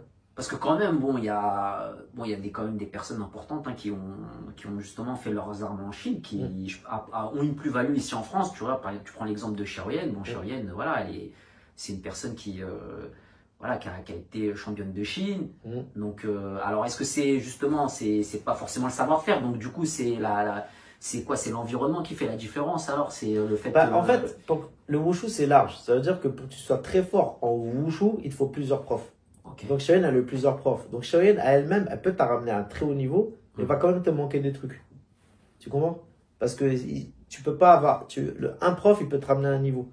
Mais si tu as 3 maîtres super forts, chacun avec ses spécificités, il va te ramener à un plus haut niveau. Et c'est ce qu'ils ont en Chine. Et est-ce qu'en Sanda, parce que bon, la France, on sait que c'est une terre de pieds-points, de sport pugilistique. On a des champions en kickboxing, en boxe thaï, dans plein de disciplines. Et on sait que bon, en Sanda, l'équipe de France se débrouillait quand même pas mal. Il y a eu des titres mondiaux. Très fort les Français. Ouais. Oui. Et est-ce que toi, tu as vu une différence en Chine sur... Oui, à l'époque surtout. À l'époque, c'était incomparablement plus fort que nous. Qu'est-ce que tu voyais de différent par rapport à la France? Qu'est-ce qui manquait à la France? Le volume horaire. Après, tu sais, ici, comment dire, les mecs qui s'entraînent là-bas, à l'époque, c'était des pauvres. Des mecs qui sont en galère totale. Leur famille, des fois, peut-être ses parents, ils sont morts. Les parents ne peuvent même pas lui donner à bouffer, donc ils le mettent dans l'école d'État. Tu vois ce que je veux dire? Mec, c'est un peu comme en Thaïlande, à l'époque. C'est pas comme maintenant. Maintenant, des mecs dans les écoles d'État, ils ont du fric. Ils font un peu ça, un peu par luxe, tu vois. Il n'y a pas que des clochards qui y sont maintenant. Puis la Chine, maintenant, elle est riche. C'est pas comme avant. Mais à l'époque, tu avais des mecs qui étaient dans la merde. Donc déjà, ils sont dans la merde. Et tu as vu, ils sont beaucoup en Chine. À faire du kung-fu. Ils sont beaucoup les Chinois. Donc la concurrence, elle est rude. C'est un petit pays, la France. Donc, beaucoup de Chinois qui s'entraînent, beaucoup de galères, ça fait du gros niveau. Tu vois. Et donc les mecs, ils se tabassaient, mais vraiment vénère. Hein. Ils s'entraînaient, ils tapaient sur des pneus et tout. Une vitesse. Les Chinois, ils sont rapides déjà. Tu vois bien. Tu as vu même avec Bruce Lee, par exemple. Ils ont une qualité au niveau explosivité. C'est un peu comme les Blacks. Tu vois, ils sont hyper explosifs. Et en plus, ils sont très souples. Donc ça fait d'eux des gens très dangereux. En plus, tu leur rajoutes la misère et la pauvreté, donc la rage. Ça en fait des gens redoutables. Parce que ici, très rapidement, ici, on fait des champions, mais après, ici, dès que tu rentres dans un espèce de confort, tu baisses. Les Chinois, ils lâchent jamais l'affaire. Eux, ils lâchent pas l'affaire. C'est une mentalité, tu vois. Ça touche un peu la mentalité américaine. Tu vois, par exemple, si tu prends des champions de boxe thaï, ils sont super forts. Dès qu'ils arrivent à être champions, machin et tout, à un moment, après, ils arrêtent. Tu vois, le niveau, il baisse. Tu vois, les Chinois, en général, tu vois, Jean-Charles Skarbowski. Tu vois, aujourd'hui, je le connais pas, ce monsieur, tu vois. C'est une légende de la boxe thaï. Mais tu vois son physique, tu vois ce qu'il est devenu, tu vois ce que je veux dire. Ouais, en Chine, le kung-fu, tu vois, c'est une culture qui dépasse le sport. Après, je pense qu'à un certain âge, il y a même tout pays, tu as plein de pratiquants, ils sont non, mais en Chine, non, le but. Peut-être en Chine, c'est spécifique à la Chine. Le kung-fu, le but du kung-fu, c'est la longévité. Ça veut dire le but d'un vrai pratiquant de kung-fu, tu vois, avec cette mentalité chinoise que tu as là-bas, tu vois, ouais. C'est d'être efficace à 60 ans. C'est ça le but. Tu vois. Donc le Sanda, par exemple, il pratique jusqu'à quel âge? Le Sanda de compétition, c'est comme tous les sports de compétition. À 35, 36 ans, t'es foutu. Tu vois, faut arrêter. Donc après, il est sur quoi? C'est quoi le soit tu prends un boulot, soit tu fais garde du corps, soit tu vas dans la police, soit tu rentres dans la mafia. En termes de pratique, justement, parce que tu parlais de physique, là, qu'est-ce qu'ils font? En général, comme tout sportif de haut niveau, en général, ils arrêtent. En Chine, c'est pareil. Tout sportif de haut niveau, Usain Bolt, maintenant, c'est devenu un gros lard. Parce que tu faisais pareil avec Jean-Charles Skarbowski. Oui, parce qu'il fait des arts martiaux. Bah aujourd'hui, après, juste il enseigne, ce qui est normal. Oui, mais tu vois, c'est différent. Tu vois, les maîtres d'arts martiaux qui continuent, je parle de ceux qui continuent, moi, tu vois. Ceux qui continuent, et, nous, on a une optique de longévité. C'est-à-dire qu'il y a le Sanda sportif, il y a le Taolu sportif, mais il y a surtout, et le ciment premier, parce qu'avant ça, il y avait quoi? Il y avait du vrai kung-fu. Le vrai kung-fu dit traditionnel. Ce qui va rester à la fin, c'est le kung-fu traditionnel. Parce qu'on ne peut pas rattacher le Sanda et le Wushu moderne sans parler d'histoire. C'est quoi l'histoire? Pour faire simple, le Wushu moderne que j'ai pratiqué en compétition, et le Sanda que tu connais et qu'on a pratiqué en compétition, c'est pas du kung-fu. C'est des formes de synthèse inventées. Comme j'ai dit tout à l'heure, le Wushu moderne, c'est une synthèse du vrai kung-fu. Tu vois, où on a enlevé les trucs efficaces, on a gardé que le beau, plus l'opéra de Pékin, certains éléments du Papa, on a créé un truc. Parce qu'on a brûlé le monastère de Shaolin 2-3 fois. 2 fois. C'est le gouvernement, hein. Il y a une raison. Et ils ont assassiné énormément de maîtres. Donc un patrimoine historique. Plus brûler les livres, etc. Donc il y avait une volonté de tuer le vrai kung-fu. Ça, c'est la Chine de l'époque. Ok? Sous Mao Tse-tung, etc. Ça, faut le savoir. Pour ceux qui s'intéressent, bien sûr. Alors, c'est moins funky, mais c'est la réalité. Ensuite, le Sanda, quand tu regardes bien le Sanda, ça ressemble au mot Sambo. Tu vois? Et avant, il y avait beaucoup d'échanges c'est collé, entre ces frontaliers, la Russie et la Chine. Parce que justement, c'est vrai que sur les podiums mondiaux, en wushu, particulièrement en sanda, il y avait beaucoup de Russes. T'as toujours. Ouais. Ah, encore aujourd'hui. Ouais. Ok. Et Muslim Assalikov qui est à l'UFC, t'en as eu plein. Taïev, déjà à l'époque, il faisait des combats libres. Parce que, ouais, justement, peu en parle, mais au-delà de la lutte qu'ils appellent la lutte dagestanaise, toutes ces pratiques-là, mais il y en a beaucoup qui sont issus du sanda. Oui. C'est-à-dire que déjà dans le sanda, bon, il y a de la lutte, il y en a qui ne connaissent pas en fait cette discipline, c'est une boxe chinoise. Pour en parler, c'est fascinant ça, parce que tu vois, cette région-là, là, du Daghestan et tout, c'est des Asiatiques, et c'est des mélanges, ils ont un dialecte comme qui se réfère aux Turcs, tu vois, là, c'est des musulmans, hein, c'est des musulmans. Et en Chine, tu as les Ouïghours, etc., qui ont aussi un dialecte qui se rapproche du turc, parce qu'ils descendent aussi des Turcs. Donc c'est le même peuple. Donc les champions, c'est quoi? C'est régional? Les champions en sanda, que ce soit en Chine ou en Russie, c'est au niveau de l'Amérique. Avant, ouais, c'était pas mal des régions. Voilà, là, cette région ils sont forts, cette région ils sont forts, c'est des guerriers, etc. Mais pour finir avec le sambo, tu vois, sambo, sanda. Et pas confondre avec la samba. Ça se ressemble. Le sambo, la lutte russe, le combat que faisait Emile Fedor. Mais en fait, c'était des échanges militaires. Il y a eu des échanges militaires d'entraînement où les Russes, ils enseignaient le sambo aux Chinois. Et les Chinois, bon, ils ont mis quelques techniques de kung-fu. Et ils ont créé, à la demande du parti, une forme sportive parce qu'il fallait un truc à la mode avec des gants de boxe. Tu vois, parce que leur but, après, c'était l'olympisme. Donc le sanda, c'est venu comme ça. C'est qu'à la base, c'était un truc qui a été créé, c'était une espèce de sport de combat militaire, tu vois, qui a été fait en coproduction avec les Russes, tu vois. Et c'est resté comme ça. Mais tout ça, c'est pas du kung-fu traditionnel. Et justement, parce que dans le sambo, il y a du sol. Qu'est-ce qui a fait que dans le sanda chinois, il n'y a pas de sol? Est-ce que toi, C'est culturel. C'est-à-dire qu'à un moment donné, les Chinois, pour eux, quand tu vas au sol, t'as perdu. Parce que c'est vrai que dans beaucoup de styles, il y a quasiment pas de sol. Il n'y a pas de... Ah, tu vois, c'est plus explosif, c'est plus spectaculaire au niveau des jambes, le sanda que le sambo, par exemple. C'est-à-dire que après il y a un côté culturel qu'ils rajoutent leur patte. Donc, le sol, pour eux, de pas y aller, ça fait partie de la culture, qui n'est pas une pratique liée au sol. Bah, en fait, là, si je parle avec Fred Degong, là, qui est un de mes meilleurs amis, c'est très bien. On se voit chaque semaine, mais pour lui, il y a une culture du sol qu'il n'y a pas en Chine, etc. Non, après, c'est vrai. Mais moi, quand j'allais en Chine gamin, je les voyais en lutte, en vraie lutte, tu vois, gréco, appelle ça comme tu veux et tout, ils étaient super forts au sol, tu vois. Parce que ce qui est connu, je veux dire, dans la pratique du Kung Fu, c'est qu'il y a un style qui s'appelle, je sais plus comment, il y a un style de lutte un peu, un style qui ressemble au judo. Voilà. La lutte chinoise. La lutte chinoise, justement, qui est très... Oui, avec des kimonos et tout. Ouais, un peu, on dirait les kimonos de Dragon Ball. Ouais.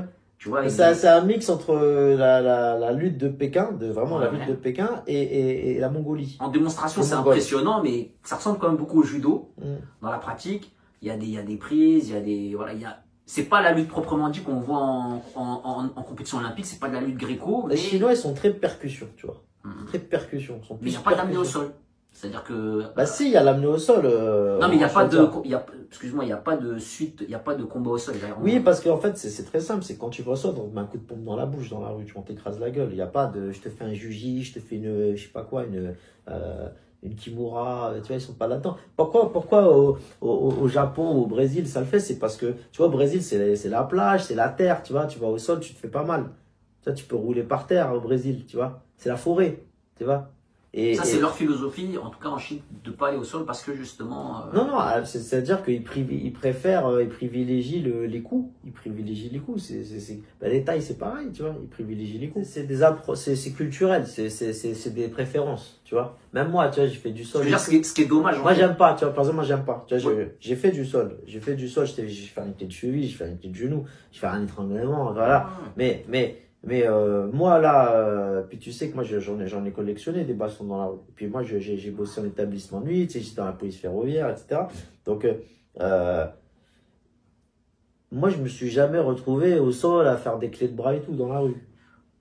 Moi j'ai agressé au couteau, tu vois. Enfin j'ai jamais, ça m'est jamais, non, ça m'est jamais arrivé. Très honnêtement, ça m'est jamais arrivé. Donc ça veut dire que eux c'est par rapport à une approche qu'ils ont déjà connue. C'est martial, tu vois. Et qui dit martial dit je peux te mettre ça dans la bouche, tu vois. Tu vois.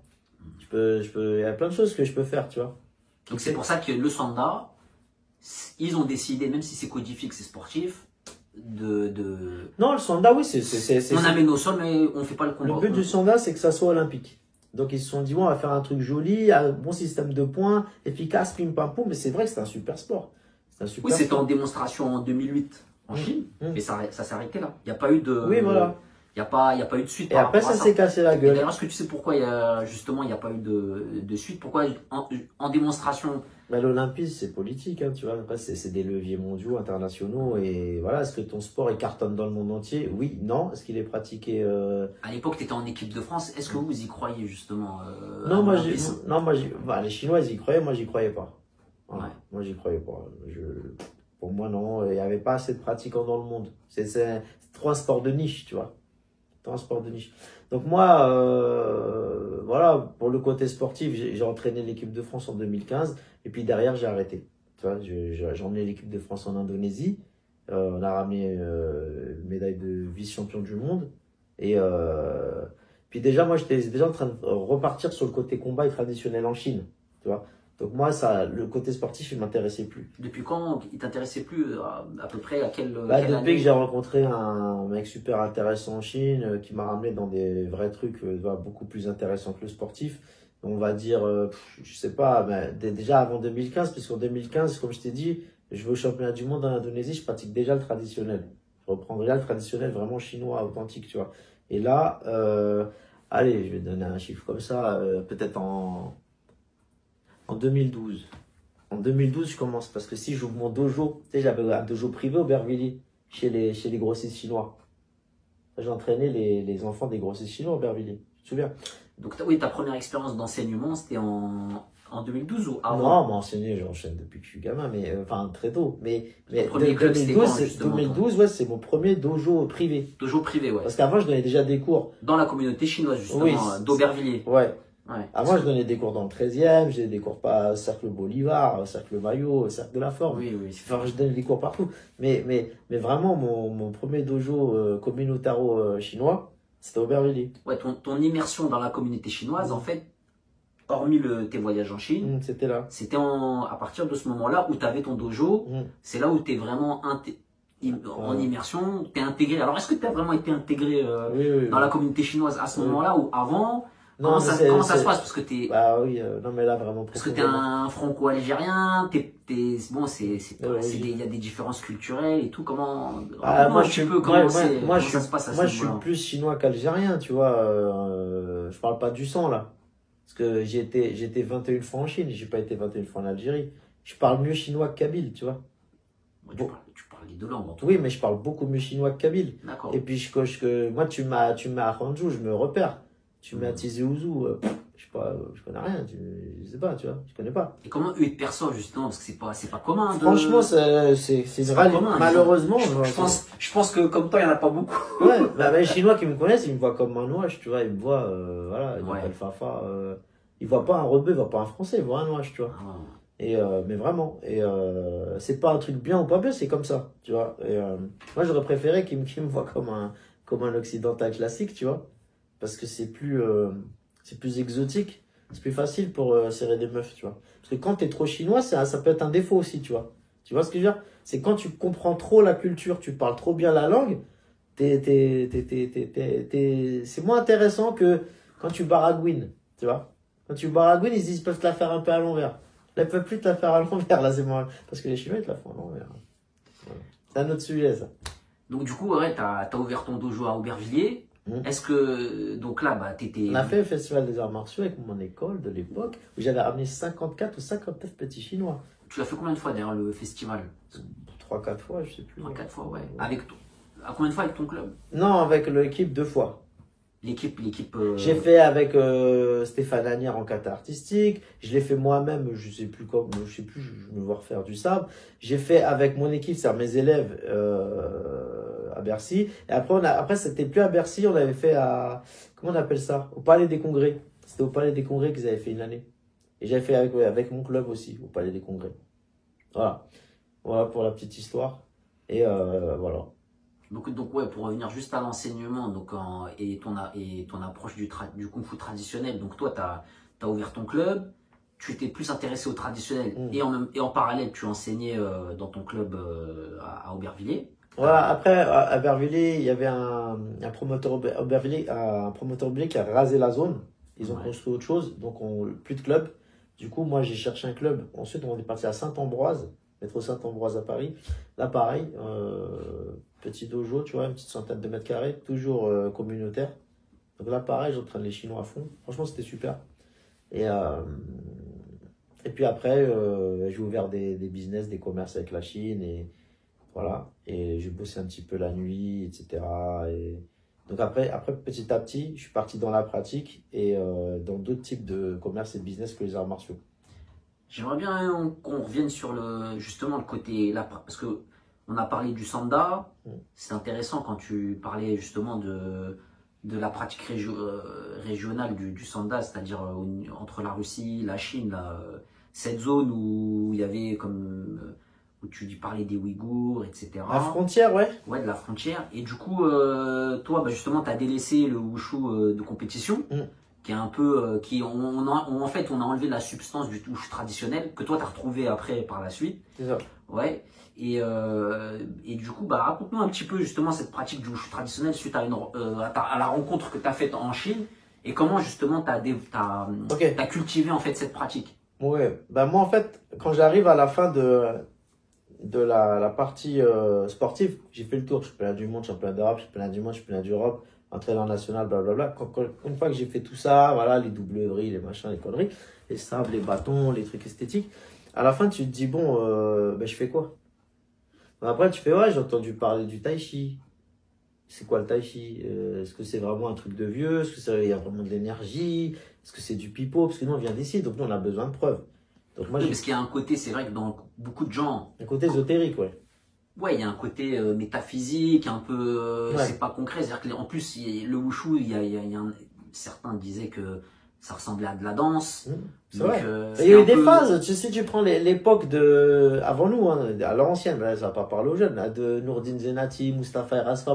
Mustapha Eraspa qui faisait de la boxe thaï, il a fait du karaté contact. Mustapha Eraspa, il s'est tapé avec Garros en boxe thaï. Hein, c'est vraiment au niveau. Hein. Donc, c'est des mecs qui faisaient du kung-fu et ils faisaient des compétitions au KO à Taïwan et tout. À l'époque, les mecs qui faisaient du kung-fu de cette époque, ils étaient considérés comme des durs. Parce qu'ils se tapaient avec les autres et ils les défonçaient. Tu vois. Mais après, il y a eu le wushu moderne et le sanda moderne qui a évolué en moderne. Tu vois, le mot est important. Tu vois. On a enlevé l'aspect vraiment martial au traditionnel, moins rugueux, moins agressif, moins sauvage. Tu vois, par exemple, le MMA d'aujourd'hui, il est beaucoup moins sauvage que le Vale Tudo. Les premiers combats au Brésil de Vale Tudo, il y avait des stompes dans la tête, il y avait des coups de boule, il y avait tout, tu vois. C'est le MMA d'aujourd'hui, mais en 20 fois plus sauvage, beaucoup plus agressif, tu vois. Donc, oui, c'est vrai que l'image est... Bon, en tout cas, dans le Kung Fu et dans le Wushu, le Sanda, c'est vrai qu'elle était faussée, parce que moi, je me souvenais à l'époque, il y avait une version de MMA à l'époque, c'était plus du pancras, c'était la lutte contact. La lutte contact. Ouais, il y avait parce que ça se cherchait. Voilà, il y avait les premiers tournois, tu avais Lombardo qui faisait les premiers tournois, je crois que c'était à Japi. Ouais, Patrick Lombardo, et il y avait le Golden Trophy aussi. Golden Trophy avec Marc Marie-Louise du Kung Fu qui avait combattu et qui avait gagné. Qui avait gagné le tournoi justement. Voilà, et peu de gens savaient qu'il venait du Sanda, judo et Sanda. Oui, oui. Où il avait démontré justement le style Sanda avec le côté un peu de préhension. Non, mais il y a toujours des champions. C'est juste que, regarde. Je pense que la discipline était mal connue. Non, mais il n'y a pas beaucoup de pratiquants, il n'y a pas beaucoup de clubs, et il n'y a pas beaucoup de profs. Tu vois, par exemple, Thomas Diagne, qui est parti s'entraîner avec Konglo aux États-Unis, il est en équipe de France de Kung Fu. Ensuite, il est parti faire son MMA aux États-Unis. Il n'a pas percé là-bas, mais en tout cas. Il avait combattu au Strike Force, je crois. Ouais, il était combattant pro au Strike Force. Ben lui, pourquoi j'en parle? C'est pas pour dire qu'il est parti faire du main, c'est parce que lui, déjà, c'est un des premiers qui a fait du vrai sanda en France. Pourquoi? Parce qu'à l'époque, je me rappelle, en équipe de France, ils avaient fait venir un Chinois. Alors, je sais plus son nom de famille, c'était Wei, mais je sais pas quoi, Zhang Wei. Il leur a vraiment appris les premières techniques de lutte vraiment spécifiques Chine sanda, tu vois. Ils n'avaient jamais vu ça. Et ceux qui ont ramené ça en France, c'est ce Chinois qui l'a ramené. Il avait enseigné à Thomas Diagne. Ensuite, Thomas Diagne, il y avait aussi Olivier Moriano, qui a fait beaucoup de boxe thaï, qui était champion de boxe thaï kickboxing. et bien évidemment le Sanda, parce qu'il y a l'équipe de France Sanda. Et ensuite, par la suite, Vong, que tu connais bien, qui Vong lui aussi est devenu champion de boxe thaï, kickboxing. Mais parce qu'ils avaient envie de prouver aux autres qu'en venant du Sanda, tu étais bon aussi. Bon, voilà. Oui, au niveau du combat, il y avait. Ouais, et la lutte, son frère avait gagné, je crois, un 100% fight. Je ne suis pas sûr, mais je pense que c'était ça. Oui. Ouais. Vraiment, la lutte spécifique chinoise, c'est-à-dire qu'avant ce chinois-là, il n'y en avait pas. Voilà, il n'y en avait pas. Il n'y avait pas. Donc il a fallu attendre les années 2000, tu te rends compte, pour qu'il y ait un vrai coach de chinois. Ça veut dire qu'il n'y avait pas de vrai coach chinois, Chine populaire, qui avait donné des cours en France. Donc il n'y avait même pas de vrai Sanda en France. C'était du bric-à-broc. Je ne vais pas citer les coachs de l'époque qui ont fait de leur mieux et tout. On faisait des entraînements très durs, je me souviens, au Plessis-Trévis, en athlétisme, en musculation. Puis ils se tapaient dessus, avec des surdoués aussi. T'avais des mecs qui a toujours eu des surdoués. Non, mais ça montre bien que quand même la passion et le talent ici permettaient d'aller vers l'excellence, mais ce qui manquait c'est ce côté professionnalisation. T'as des miracles ici. Voilà. Je sais pas comment ils font, parce que quand tu vois les mecs comment ils sont travaillés, c'est le talent, la passion. C'est quand on parle par exemple de Chine ou de Russie, c'est professionnel, donc ça change tout. Ils mettent des moyens, eux, même si c'est pas olympique, ils mettent quand même des moyens de l'olympisme. Après c'est professionnel, mais c'est pas des sommes folles. C'est professionnel dans le sens c'est l'État qui finance. Voilà. C'est des fonctionnaires. Ils en vivent. Voilà, c'est des fonctionnaires. Toi, tu es obligé d'avoir une activité professionnelle à côté. Donc, ça change tout ton planning. C'est quand même difficile. Les cours du soir, entraînement du soir, il faut pouvoir se reposer. Ceux qui avaient des activités professionnelles exigeantes et fatigantes, venir le soir pouvoir s'entraîner, tu n'as pas la même énergie. Donc, en termes de récupération, c'est pas l'idéal. Ouais. En tout cas, on a vécu une période passionnante, tu vois, c'est pas la même période qu'aujourd'hui, où ici on est dans un monde de réseau, on est complètement dans le virtuel et le réseautage. T'as pas besoin d'être bon, on va faire une petite synthèse. Si tu veux faire de la cascade, du cinéma, machin, tu rentres dans l'école, tu rentres dans le réseau. Si tu es fort, tant mieux, tu vas te faire un petit réseau, tu vas tourner. Voilà. Si tu forces un peu le trait, vraiment tu es une brute et que tu sais jouer avec les réseaux sociaux, tu vas cartonner. Le sport, maintenant il y a tout ce qu'il faut. Franchement, celui qui est motivé, il peut aller loin. Maintenant, le problème, c'est qu'il y a trop de tentations. Hein. Le jeu a trop de tentations et tu as envie de tout faire. Tu as envie de faire un peu d'escalade, tu as envie de faire ci, tu as envie de faire ça. Tu vas voir, il n'y avait pas tout ça. Donc, on se mettait dans un truc et on était passionné, on ne le lâchait pas. Moi, j'ai été piqué à la naissance, tu vois. En chinois, on dit 30 secondes. 30 secondes, c'est quand c'est comme au Obélix, tu vois, c'est quand t'es tombé, quand t'étais petit dans la marmite. Moi, je tombais petit, tu vois. Je me suis mis moi-même, parce que c'est moi qui voulais le faire. Et puis, j'ai toujours eu de la chance, il faut de la chance, hein. J'ai toujours eu de la chance d'avoir rencontré, j'ai entraîné, mais toujours rencontré le mec qui va t'apporter plus et qui est super fort ou super intéressant, qui va faire que tu lâches pas. Mais justement, là, on n'est pas fini sur la pratique traditionnelle. La rencontre que tu as faite, c'est un maître chinois, c'est ça? Moi, donc j'arrive, comme je disais en 2015, j'arrête complètement le milieu sportif de haut niveau. Après je démissionne, moi, de l'équipe de France. Hein. J'entrais l'équipe de France. À l'époque, le responsable, c'était Roger Itier. C'était Roger Itier. Et je voulais déjà arrêter en cours d'année, parce que ça me saoulait. Tu vois, voir les mecs sauter, faire des acrobaties, de la danse. Je savais le faire, hein, j'entraînais les mecs, mais déjà, j'étais plus dedans. Moi, j'étais dans le traditionnel, dans le vrai, dans le réel. C'est-à-dire, chaque mouvement a du sens pratique au niveau martial. Là, quand tu fais du moderne, pas du tout. Et là, voilà, j'avais rencontré mon maître, tu vois, Lauting, là, qui est un de mes meilleurs amis. Hein. Celui qu'on voit dans quelques-unes de tes vidéos, tu voyages en Chine, mais il parle pas. Ouais, il parle pas. Si, il rigole un peu.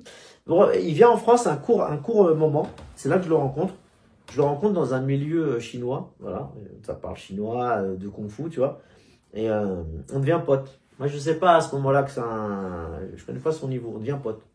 On traîne ensemble, et à un moment donné, j'organise un échange combat comme ça, amical, de lutte entre, enfin, c'est pas vraiment de la lutte, mais on savait pas trop sur quelle base ils allaient s'affronter, mais Maître Wang Likun, chinois baraqué, avec Peroba, qui faisait de la lutte à livrer. Flavio Peroba, ouais. Okay. Donc, ils s'affrontent amicalement, et il vient, et mon pote là, mon prof là, il vient, et à ce moment-là, je sais pas que c'est un tueur en kung fu. Et on assiste au truc, c'est moi qui organise le truc. Hein. Fred, il a filmé, Fred de The Gong, mais c'est moi qui organise le truc. Donc, parce que moi, je connaissais Maître Wang, donc avec Fred, on organise le truc. ils s'affrontent, machin, bidule. Ah, ça fait une super vidéo qui a été vachement vue. Et après. Elle est disponible, elle est oui, bien sûr. Ouais. Sur la chaîne on organise un combat culturel, machin, ils font de la lutte entre Maître Wang Li-kun et Flavio Peroba. Et là, il y avait moi et mon pote, là, mon prof de Kung Fu, là, on va dire. Et on assiste au combat. Et Maître Wang Li-kun, c'est un mec costaud, il est super fort. Et là, quand on rentre à la maison le soir, on mange, il picole un coup et tout. Et là, il me dit, ouais, Maître Wang Li-kun, il s'est fait humilier, il a perdu. Je fais, mais non, ça va, il se débrouille bien. En plus, le mec, Flavio, à l'époque, il avait 35 ans. Wang Li-kun, il avait déjà 60 et quelques. Et il avait attrapé Flavio. Flavio, il était par terre. Enfin, voilà, c'est bon. Il était loin de s'être fait humilier. Et il me dit, non, ça, c'est pas du kung-fu. En gros, c'est de la merde. Et là, je suis un peu choqué, tu vois. Je fais, ah non, mais attends, c'est un tueur. À Shanghai, il a gagné ici, il a fait ça, il a plein de combats et tout. Et là, on descend en bas. Et moi, à l'époque, j'avais quand même pas mal d'années. Moi, aujourd'hui, j'ai 33 ans de Kung Fu, tu vois. J'ai commencé à 11 ans, j'ai 44 ans. Et 10 ans en arrière, j'en avais quand même 23, tu vois. Et tu me connais, j'étais rapide et tout, voilà. Et là, je vois le vieux, là, voilà, il fait un déplacement, il est dans mon dos, tu vois. Et je fais, c'est quoi ce délire? Je fais, toi, t'es mon pote, t'es pas censé pratiquer. Tu me dis, j'ai fait du Kung Fu avant. T'es rapide comme ça, à ton âge. Tu sais, je commence à comprendre, tu vois. Et la façon dont il parle, tu sais, avec l'assurance et tout, il me dit, ouais, en gros, c'est de la merde. Je suis un peu choqué, tu vois. Alors là, si Wang Li-kun l'entend ça, il va pas être content, mais c'est la réalité. Et moi, déjà, je commençais à pratiquer avec Wang Li-kun, tu sais, le Trui Sho, les poussées de main et tout, parce que le mec était champion de Shanghai de Trui Sho, hein. Wang Li-kun, le mec qui a affronté Peroba, c'est un costaud, hein. Même là, tu peux regarder sur Internet, tu vois, il a des muscles comme ça, il a des os comme ça. Une patate, tu t'envoles, quoi. Et donc, tu vois, je l'entends parler comme ça, alors qu'il est plus léger, il est plus frêle et tout. Après, j'ai pratiqué avec lui, j'ai compris, quoi. J'ai compris quoi, il était à un autre niveau. Et franchement, j'en ai vu des mecs, tu vois, dans le Kung Fu en Chine. Tu m'as cité des mecs là en Russie, machin, j'ai connu tout ça. Moi, j'avais jamais vu ça de ma vie. J'avais jamais vu ça de ma vie. T'es un mec aussi fort, aussi précis. Voilà, c'est autre chose. C'est un autre niveau, tu vois, c'est un autre niveau. Et moi, je suis un mec, tu sais, qui a vraiment besoin de voir des choses, tu vois, des preuves. Tu me connais, je suis pas un mec qui a te parlé de trucs, des boules de feu, etc., tu vois. Mais j'avais jamais vu ça comme ça. Et du coup, ça m'a motivé, il m'a entraîné, il m'a appris des choses. Et pendant des années, tu vois, j'ai pas arrêté de progresser jusqu'à arriver à un moment où, voilà, comme il y a eu le Covid, je pouvais plus aller en Chine. Donc j'ai stagné. J'ai continué à garder un petit peu mes acquis. Et là, dernièrement, comme tu sais, je suis reparti en Chine, j'ai fait des vidéos, j'ai fait découvrir quelques pans de la Chine culturelle. J'ai été au Mont Wudang. Bon, Shaolin, j'avais été il y a longtemps, mais là, je voulais aller faire le Mont Wudang. Et bien évidemment, je suis parti voir mon maître. Et là, il m'a encore débloqué un niveau. Le Mont Wudang qui est le berceau des arts martiaux. Ouais, c'est ça. Tai Chi Chuan, exactement. Ouais. Et, voilà. En fait, Bruce Lee, tu vois, tout ce qu'il dit là, tu sais, Be Water, My Friend et tout, machin, ça vient du Kung Fu taoïste, c'est taoïste. Tu vois, tous les fondements, tu sais, il dit, ouais, le karaté c'est une barre, le Kung Fu c'est une chaîne avec un pic ou une boule à machin. Enfin, toutes les images qu'il donne, c'est des trucs qui viennent de la philosophie chinoise et taoïste. Mais toi, justement, dans ta pratique traditionnelle, parce que bon, il y a énormément de mysticisme, justement, où ça peut, je pense qu'il y a quand même des charlatans, faut dire la vérité. En fait, il n'y a pas de Kung Fu en France, c'est-à-dire qu'il n'y a que des charlatans. Justement, toi, comment tu arrives à faire le tri? On peut en parler parce que, tu vois, si je commence à en parler de manière cartésienne, avec à employer des termes spécifiques, tu vois, un peu scientifiques, comme par exemple, tu vois, tissu conjonctif, fascia, etc., ça va être un peu long, tu vois, ça va être un peu long. Parce qu'en fait, quand on parle d'énergie interne, on parle de chi, etc., il faut savoir de quoi on parle. Et les gens, effectivement, ici, ils écrivent des bouquins, machin, je ne vais pas citer de nom, mais il n'y a moi je connais aucun prof ici, aucun prof ici qui peut te parler de l'interne comme moi je peux en parler, c'est-à-dire de manière cartésienne et qui peut démontrer les choses. J'en connais zéro, autant chinois qu'occidentaux en France. Si tu veux, on en parlera une autre fois. Maintenant, en gros, avec des mythos, pour faire simple. Donc c'est là, pas qu'en France. En France, ça c'est sûr et certain. Et moi, j'étais à Pékin au mois de mai. avec le responsable de la Fédération internationale chinoise, Fédération chinoise de Pékin. J'ai fait une vidéo, je l'ai interviewé, vous pouvez regarder sur la chaîne d'ailleurs. Monsieur Zhang, je crois. Bon, de toute façon, il n'y a que lui. Hein. La bannière, c'est le Kung Fu à l'UNESCO, je ne sais plus, mais bon, on peut le retrouver facilement. Et j'ai été le voir à Pékin. Donc, on a dîné, etc. Je lui ai dit, qu'est-ce que tu as pensé du niveau en Occident, Tai Chi, machin, je sais pas quoi, des arts internes? Il m'a dit, ben, il n'y en a pas. Donc, on est d'accord là-dessus, il n'y en a pas. Il n'y en a pas. En fait, ici, tu as une gymnastique douce, ils font passer ça pour du Tai Chi. Et en Chine, il y en a beaucoup. Hein. Il y a beaucoup de mythos en Chine aussi. Hein, d'accord? Donc, comme tout ce qui est bon, c'est rare. C'est rare. On peut même dire qu'il n'y en a plus, parce que si tu pars du principe qu'en Chine, il reste, je sais pas moi, 300, 400 mecs qui sont hyper forts, on peut même dire qu'il n'y en a pas. Tu vois ce que je veux dire? Mais il y en a, les arts internes. Donc déjà, ce qu'il faut comprendre, c'est quand ici on entend art interne, on pense qu'au Tai Chi et au Qigong. C'est ça. Hein. En fait, non, en Chine, par exemple, le Wing Chun, qui est un style... je vais choquer les gens aussi. En Chine, le Wing Chun, c'est de la merde. En Chine, le Wing Chun, c'est de la merde. On dit Nu Zhuan Chuan, boxe de meuf, boxe de femme. Pao Nai, protection des seins. Tu vois ce que je veux dire? Frappe en ligne. C'est de la merde. En fait, en Chine, le Wing Chun, ça n'a jamais été un style populaire. Ça n'a jamais été dit efficace. Parce que le Wing Chun a été popularisé où? À Hong Kong. Et non pas en Chine populaire. D'accord? Mais pas en Chine populaire. Parce qu'en fait, le Wing Chun, il est venu de Chine populaire. Oui, mais en Chine, comme je te dis, c'était un style mineur. Et les styles du sud, comme celui-ci, venaient de Foshan. Mais à Foshan, déjà, il y a des styles beaucoup plus efficaces. Beaucoup plus efficaces. Quel style est ou était efficace Il y en a plein. Pati Chuan, par exemple, qui est spécialisé dans les coups de genoux, etc. Tu vois, qui est certainement l'ancêtre de la boxe thaï, le Pati Chuan, d'accord. Le Xingyi Chuan. Le Xingyi Chuan, c'est un style martial très agressif. Tu vois, que pratiquait le général Yue Fei. On a tué des mecs, le général Yue Fei, avec sa lance. Il y a plein de styles. Le Tong Bei Chuan, il y a plein de styles. Mais tous ces styles-là, tu vois, j'en parle, là, tu te dis, ouais, il parle chinois, le mec, c'est chelou. C'est quoi ces trucs-là? Mais il n'y en a pas. Il n'y en a pas ici. Tu vois la vidéo que je fais à Pékin, là, avec le mec là, qui tord des clés à molette géants. J'ai vu devant moi, hein, et puis il n'y a pas que moi qui ai vu ça. Il tord des clés à molette, le mec, tu vois, avec son poing.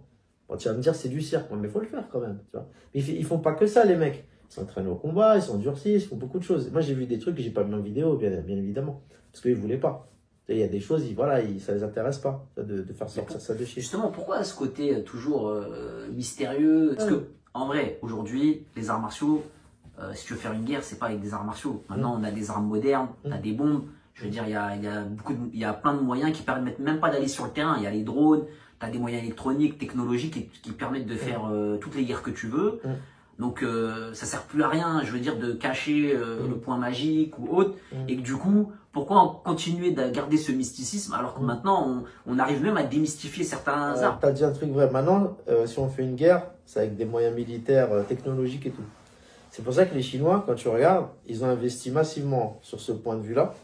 Et ici, ce qu'on dit dans les médias est complètement faux. C'est-à-dire que là, c'est vrai que le budget américain militaire, il est énorme. Il est énorme, le budget américain. Tu vois, tout ce qui est armé, tu vois, missiles, etc., naval et tout ça. Et il y a qui tout de suite derrière maintenant? C'est les Chinois.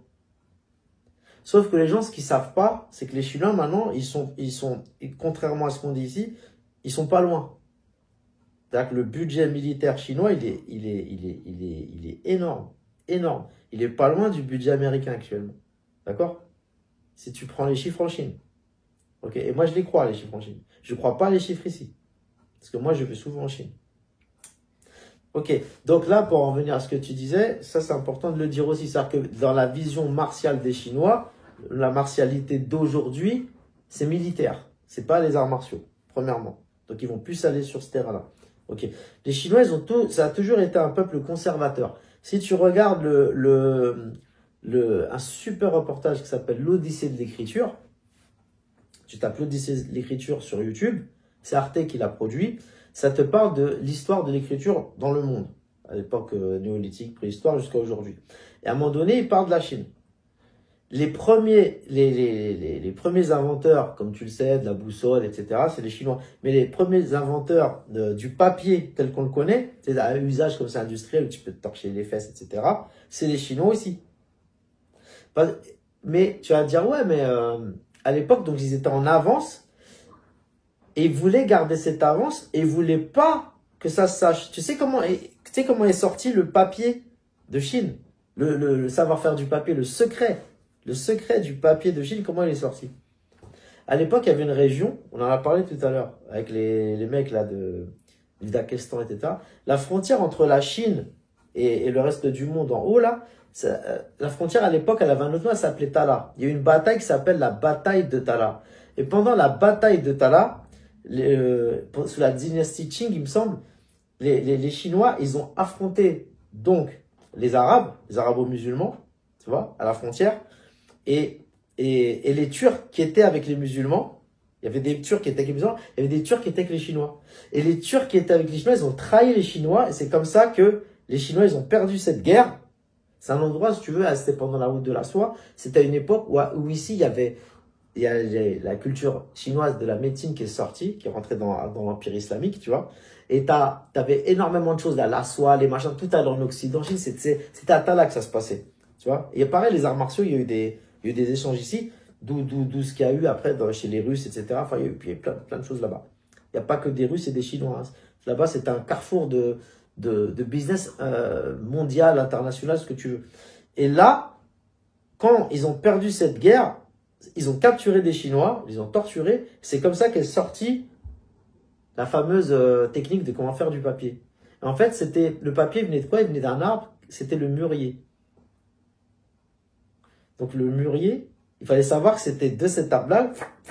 Voilà, et ben c'est pareil avec les arts martiaux. C'est-à-dire que les Chinois, quand ils ont un truc vraiment pointu, de très haut niveau, qui est beaucoup plus efficace que tous les trucs qu'ont volé les Japonais, pardon, la puce, parce que le karaté Kyokushinkai, le Shorinji Kampo, c'est Shaolin. Shorinji, c'est Shaolin. Donc déjà, le Shorinji Kampo, les premiers styles de karaté, okinawaien, etc., ce que tu veux, qui ont donné naissance ensuite au Jiu-Jitsu, ensuite au Jiu-Jitsu brésilien, donc viennent de Chine. D'accord? Donc il y avait forcément du judo et du jiu-jitsu, il faut se poser la question. Judo, en chinois, c'est Joudao. En fait, si tu veux, la pensée traditionnelle chinoise, elle veut toujours conserver et garder de l'avance dans tout. C'est-à-dire que même si on avait un savoir-faire vraiment plus élevé que le tien en arts martiaux, on ne t'enseignerait pas. Parce qu'on veut garder cette avance. Et on veut que ça reste en Chine. C'est secret dans le sens où on ne t'enseigne pas. C'est-à-dire que toi, demain, je t'emmène en Chine. Tu veux voir, je te présente les mecs et tu te débrouilles. Mais ils vont pas t'apprendre. Ils vont juste te taper. Oui, c'est comme ça. En Chine, c'est comme ça. C'est-à-dire que si tu vas voir des mecs comme ça, tu vois, que dans des styles qui sont jamais sortis de Chine, il y en a, hein. Il y en a, je peux t'en citer plein. Hein. En fait, déjà, parce que, tu vois, si tu veux vraiment aller au bout des choses comme je l'ai fait, faut pas aller à Shaolin. Faut pas aller au Mont Wudang. Moi, j'étais là-bas, c'est culturel. C'est pas là-bas qu'il y a le vrai Kung Fu, en fait. Et aujourd'hui, il y a un tourisme aussi dans ces oui, c'est du tourisme, c'est Disneyland. C'est Disneyland. C'est Disneyland. Mais après, ce que tu disais, là, justement, tout à l'heure, sur les styles, sur le Kenpo, le Jiu-Jitsu japonais, où il y a eu un développement. Après, ça, c'est propre à l'histoire. On sait, par exemple, le berceau des arts martiaux, c'est l'Inde. Il y avait...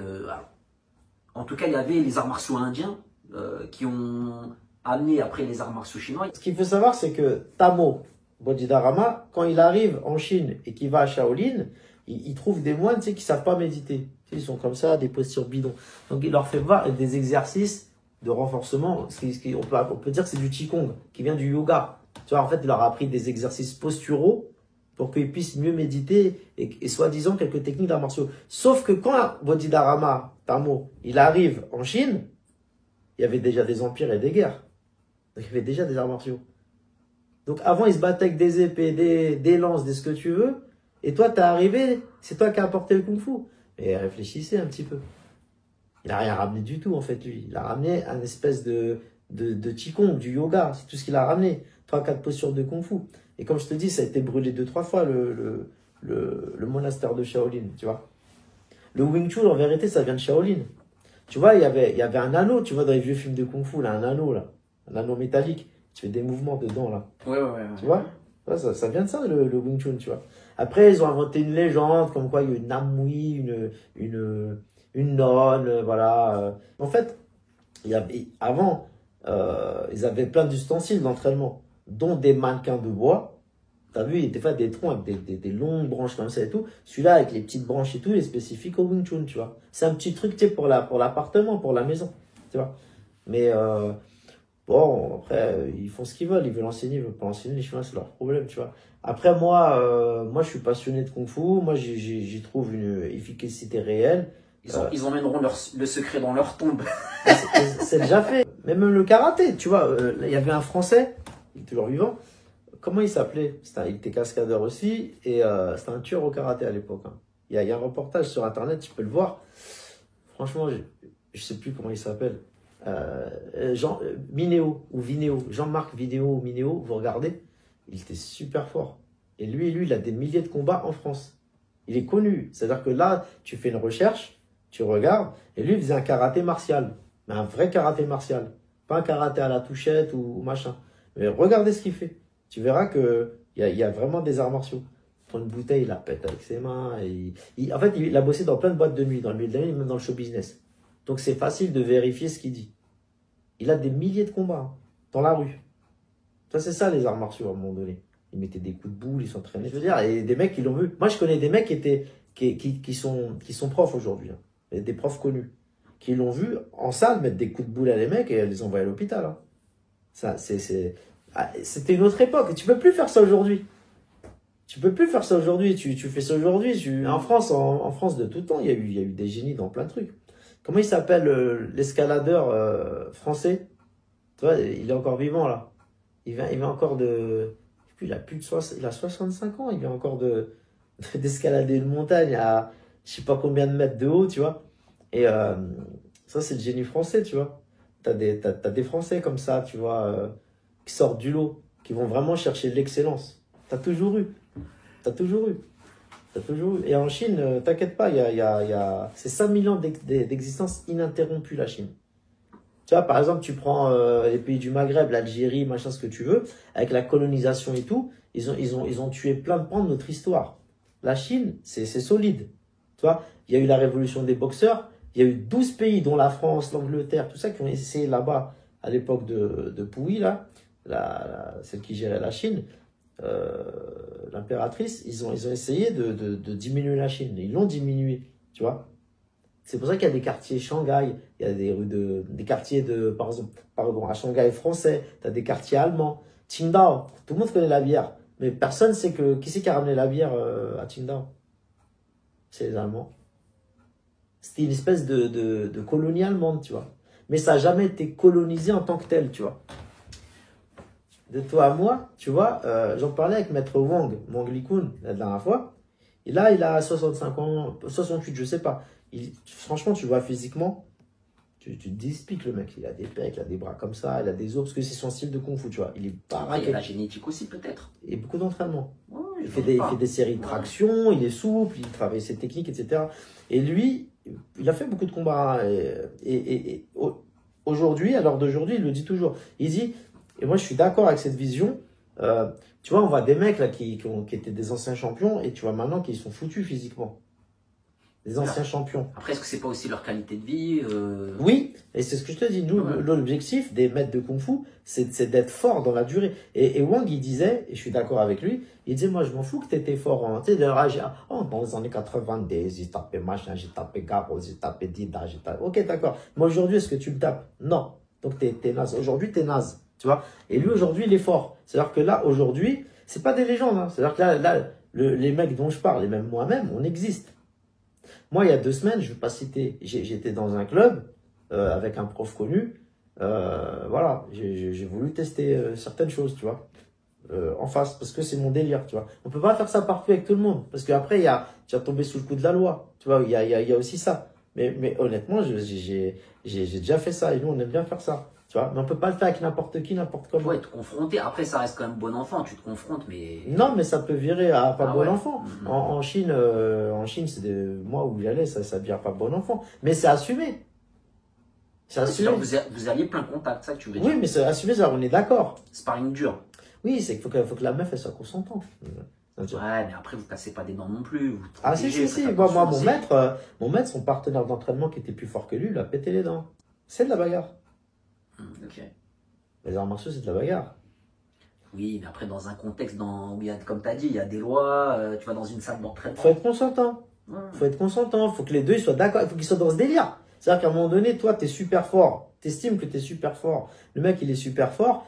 Il veut pas y aller en compète de MMO machin parce que quand tu attrapes les doigts au mec, il dit t'as pas le droit d'attraper, je sais plus ce qu'il m'a dit la dernière fois. Mais après, T'as vous pas le allez droit voir. d'attraper plus de 2 doigts. Il me dit ça. Une fois, il y a un mec, il m'a fait un mec connu qui fait des combats à la pro en France.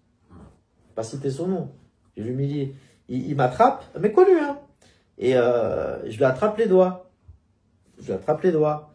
Je sais plus combien j'ai attrapé deux. Il me dit, t'as pas le droit. Je dis, pourquoi t'as pas le droit? C'est 2, c'est 3. Enfin, je sais plus, il m'a sorti un truc comme ça. Non, mais moi, ça m'intéresse pas, ça. Moi, ça m'intéresse pas. Ouais, en fait, aujourd'hui, tu n'as plus une approche où J'ai jamais eu cette tout ce qui est approche. codifié. J'ai jamais eu cette approche dans le combat. J'ai jamais eu cette approche. Après, c'est juste que, voilà, moi je te dis sincèrement, je m'en fous de ce que pensent les gens. Moi, j'ai 44 ans. Et, en arts martiaux, j'ai jamais été aussi fort qu'aujourd'hui. Toi, tu m'as connu avant quand je mettais des KO et tout. J'ai jamais été aussi fort qu'aujourd'hui. Tu vois? C'est pas une question de souplesse, c'est pas une question de technique, tu vois. Mais même pour moi, je suis pas fort, hein. Mais j'ai jamais été aussi fort qu'aujourd'hui. Et les arts martiaux, les vrais, je les ai commencés. Alors, ça peut paraître un manque de respect pour tous les autres maîtres qu'on est avant, parce que c'est eux qui nous ont initiés, c'est eux qui m'ont mis dedans. Mais les vrais arts martiaux tels que je les conçois aujourd'hui, je les pratique que depuis très peu, en fait. C'est-à-dire que sur 33 ans de pratique, il y a peut-être que 10 ans en arrière où c'est comme s'il y a 10 ans, j'avais passé le bac.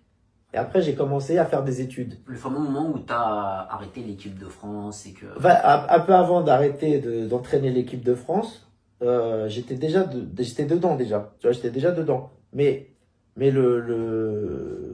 et même là, depuis cette année, je te dis la vérité, là, j'ai encore passé un niveau. Il y a un truc vraiment, un truc de ouf, hein. Et tous les gens qui me rencontrent, à qui je fais voir, ouais, ils sont forcés de constater, tu vois. On en parlera peut-être entre nous en off, mais c'est mon franc-parler. Moi, Après, les gens, ils pensent ce qu'ils veulent, hein, de ce que je dis là, hein. C'est un mytho, c'est pas... Je m'en fiche, en fait, tu vois.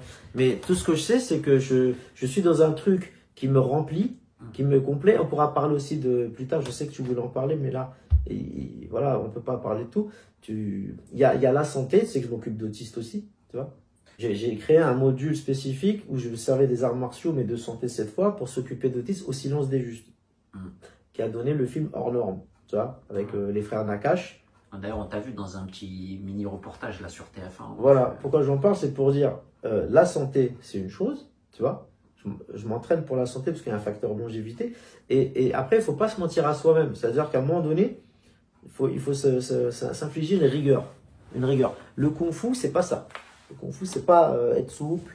Le kung-fu, c'est pas faire des pompes sur 2 doigts. C'est quelque chose de supérieur. C'est-à-dire que là, moi, je peux vous faire des pompes sur 2 doigts. Mais c'est pas ça le kung-fu. Tu vois? Ça, c'est des exercices de kung-fu. Mais à très haut niveau, c'est encore autre chose. Tu vois? Et c'est pour ça que je te dis, en France, il n'y a pas de kung-fu. Et comment tu perçois maintenant les arts martiaux aujourd'hui, en 2025, d'un point de vue général, voilà, pour faire un peu une conclusion sur tout ça. Alors, pour moi, les sports de combat, ils vont se développer sur un point de vue show, etc. Parce qu'il y a beaucoup d'argent avec, tu vois, les UFC, les One, etc. Il y a un public pour ça, au même titre que les films porno, etc. Je fais exprès de faire l'allégorie avec ce genre de film. Parce que pour moi, c'est du fast-food, tu vois. Et ça marche, le fast-food. Ça cartonne, le fast-food. C'est bien, le fast-food.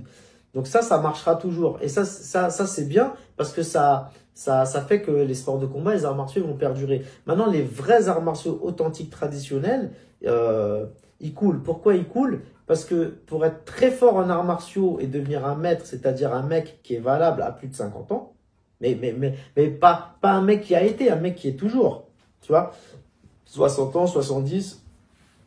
Là, par contre, ça demande toute une vie d'entraînement. Et la génération actuelle, elle n'est pas prête, elle n'a pas envie de faire ça. Tu sais, on est dans un truc qui switch, on sweep. Tu vois, on sweep. C'est une génération qui sweep, tu vois. C'est une génération où on veut tout de suite. Tu prends le MMA, j'ai fait une vidéo là-dessus. Fred, je fais encore la pub, il en parlera, il est à fond là-dedans, il en parle très bien, il en parlera encore. C'est un sport de dopé. À haut niveau, ils sont tous dopés. Professionnel. Oui, professionnels. On est Après, d'accord. peut-être en amateur, je sais pas. Non, mais tu vois bien, il y a des trucs, c'est surréaliste. Tu vois, il y a des mecs, ils se font exploser le nez, ils se font Après, exploser. vu les montants qui sont en jeu, c'est comme comme dans beaucoup de sports. D'accord, mais ça m'intéresse pas. Tu vois, Là, ça ne il y a m'intéresse un pas. reportage d'ailleurs qui est bien là-dessus qui s'appelle Icar. Oui, Où tu as ouais, tu connais pas. cycliste en fait qui fait appel à un russe qui est spécialisé là-dedans, justement, il le suit. Et du coup, il dit qu'en fait, tous les sportifs au JO, par exemple, dans toutes les disciplines, c'est le cas. Après, ça, c'est. Moi, j'ai jamais vu un mec, tu vois, un mec qui te plonge dedans, dans les jambes, tu lui mets un gros coup de genou dans le nez, tu lui casses le nez, tu lui fractures le nez, tu continues à le défoncer et il tient encore 2, 3 rounds, 4 rounds. Dans la rue, j'ai jamais vu, tu vois. J'ai jamais vu. Tu vois ça que dans les trucs de MMA, d'accord? Donc, moi, je suis contre ce genre de pratique. Je te dis clairement, tu vois. Parce que ça pousse à la destruction. Tu vois, moi j'ai fait du sport de haut niveau. J'ai fait du sport de très haut niveau. Là, si je devais repartir en arrière, avec mon mentalité d'aujourd'hui, j'en ferais pas. Le sport de très haut niveau, faut pas en faire longtemps. Tariq, merci de m'avoir interviewé. Ça fait longtemps que tu me disais, ouais, ça serait intéressant de parler un petit peu de ton cursus et tout. Donc là, on a vu un petit peu, on a survolé un peu tout. Voilà, hein, pas besoin de te raconter non plus. Et merci beaucoup à toi. Et puis, j'invite les auditeurs à aller sur la chaîne Kung Fu Show et regarder les vidéos que j'ai fait en Chine. Et si vous avez des questions sur la pratique martiale, ou je sais pas, sur la Chine en général, n'hésitez pas. Voilà. Est-ce que tu enseignes encore aujourd'hui? Tu as un club? Non, c'est t'as fini. une adresse, Non, j'enseigne pour l'instant que en privé. J'ouvrirai peut-être un club voilà, plus tard. Mais en attendant, moi, je m'entraîne que pour moi. Voilà. Ok. Voilà.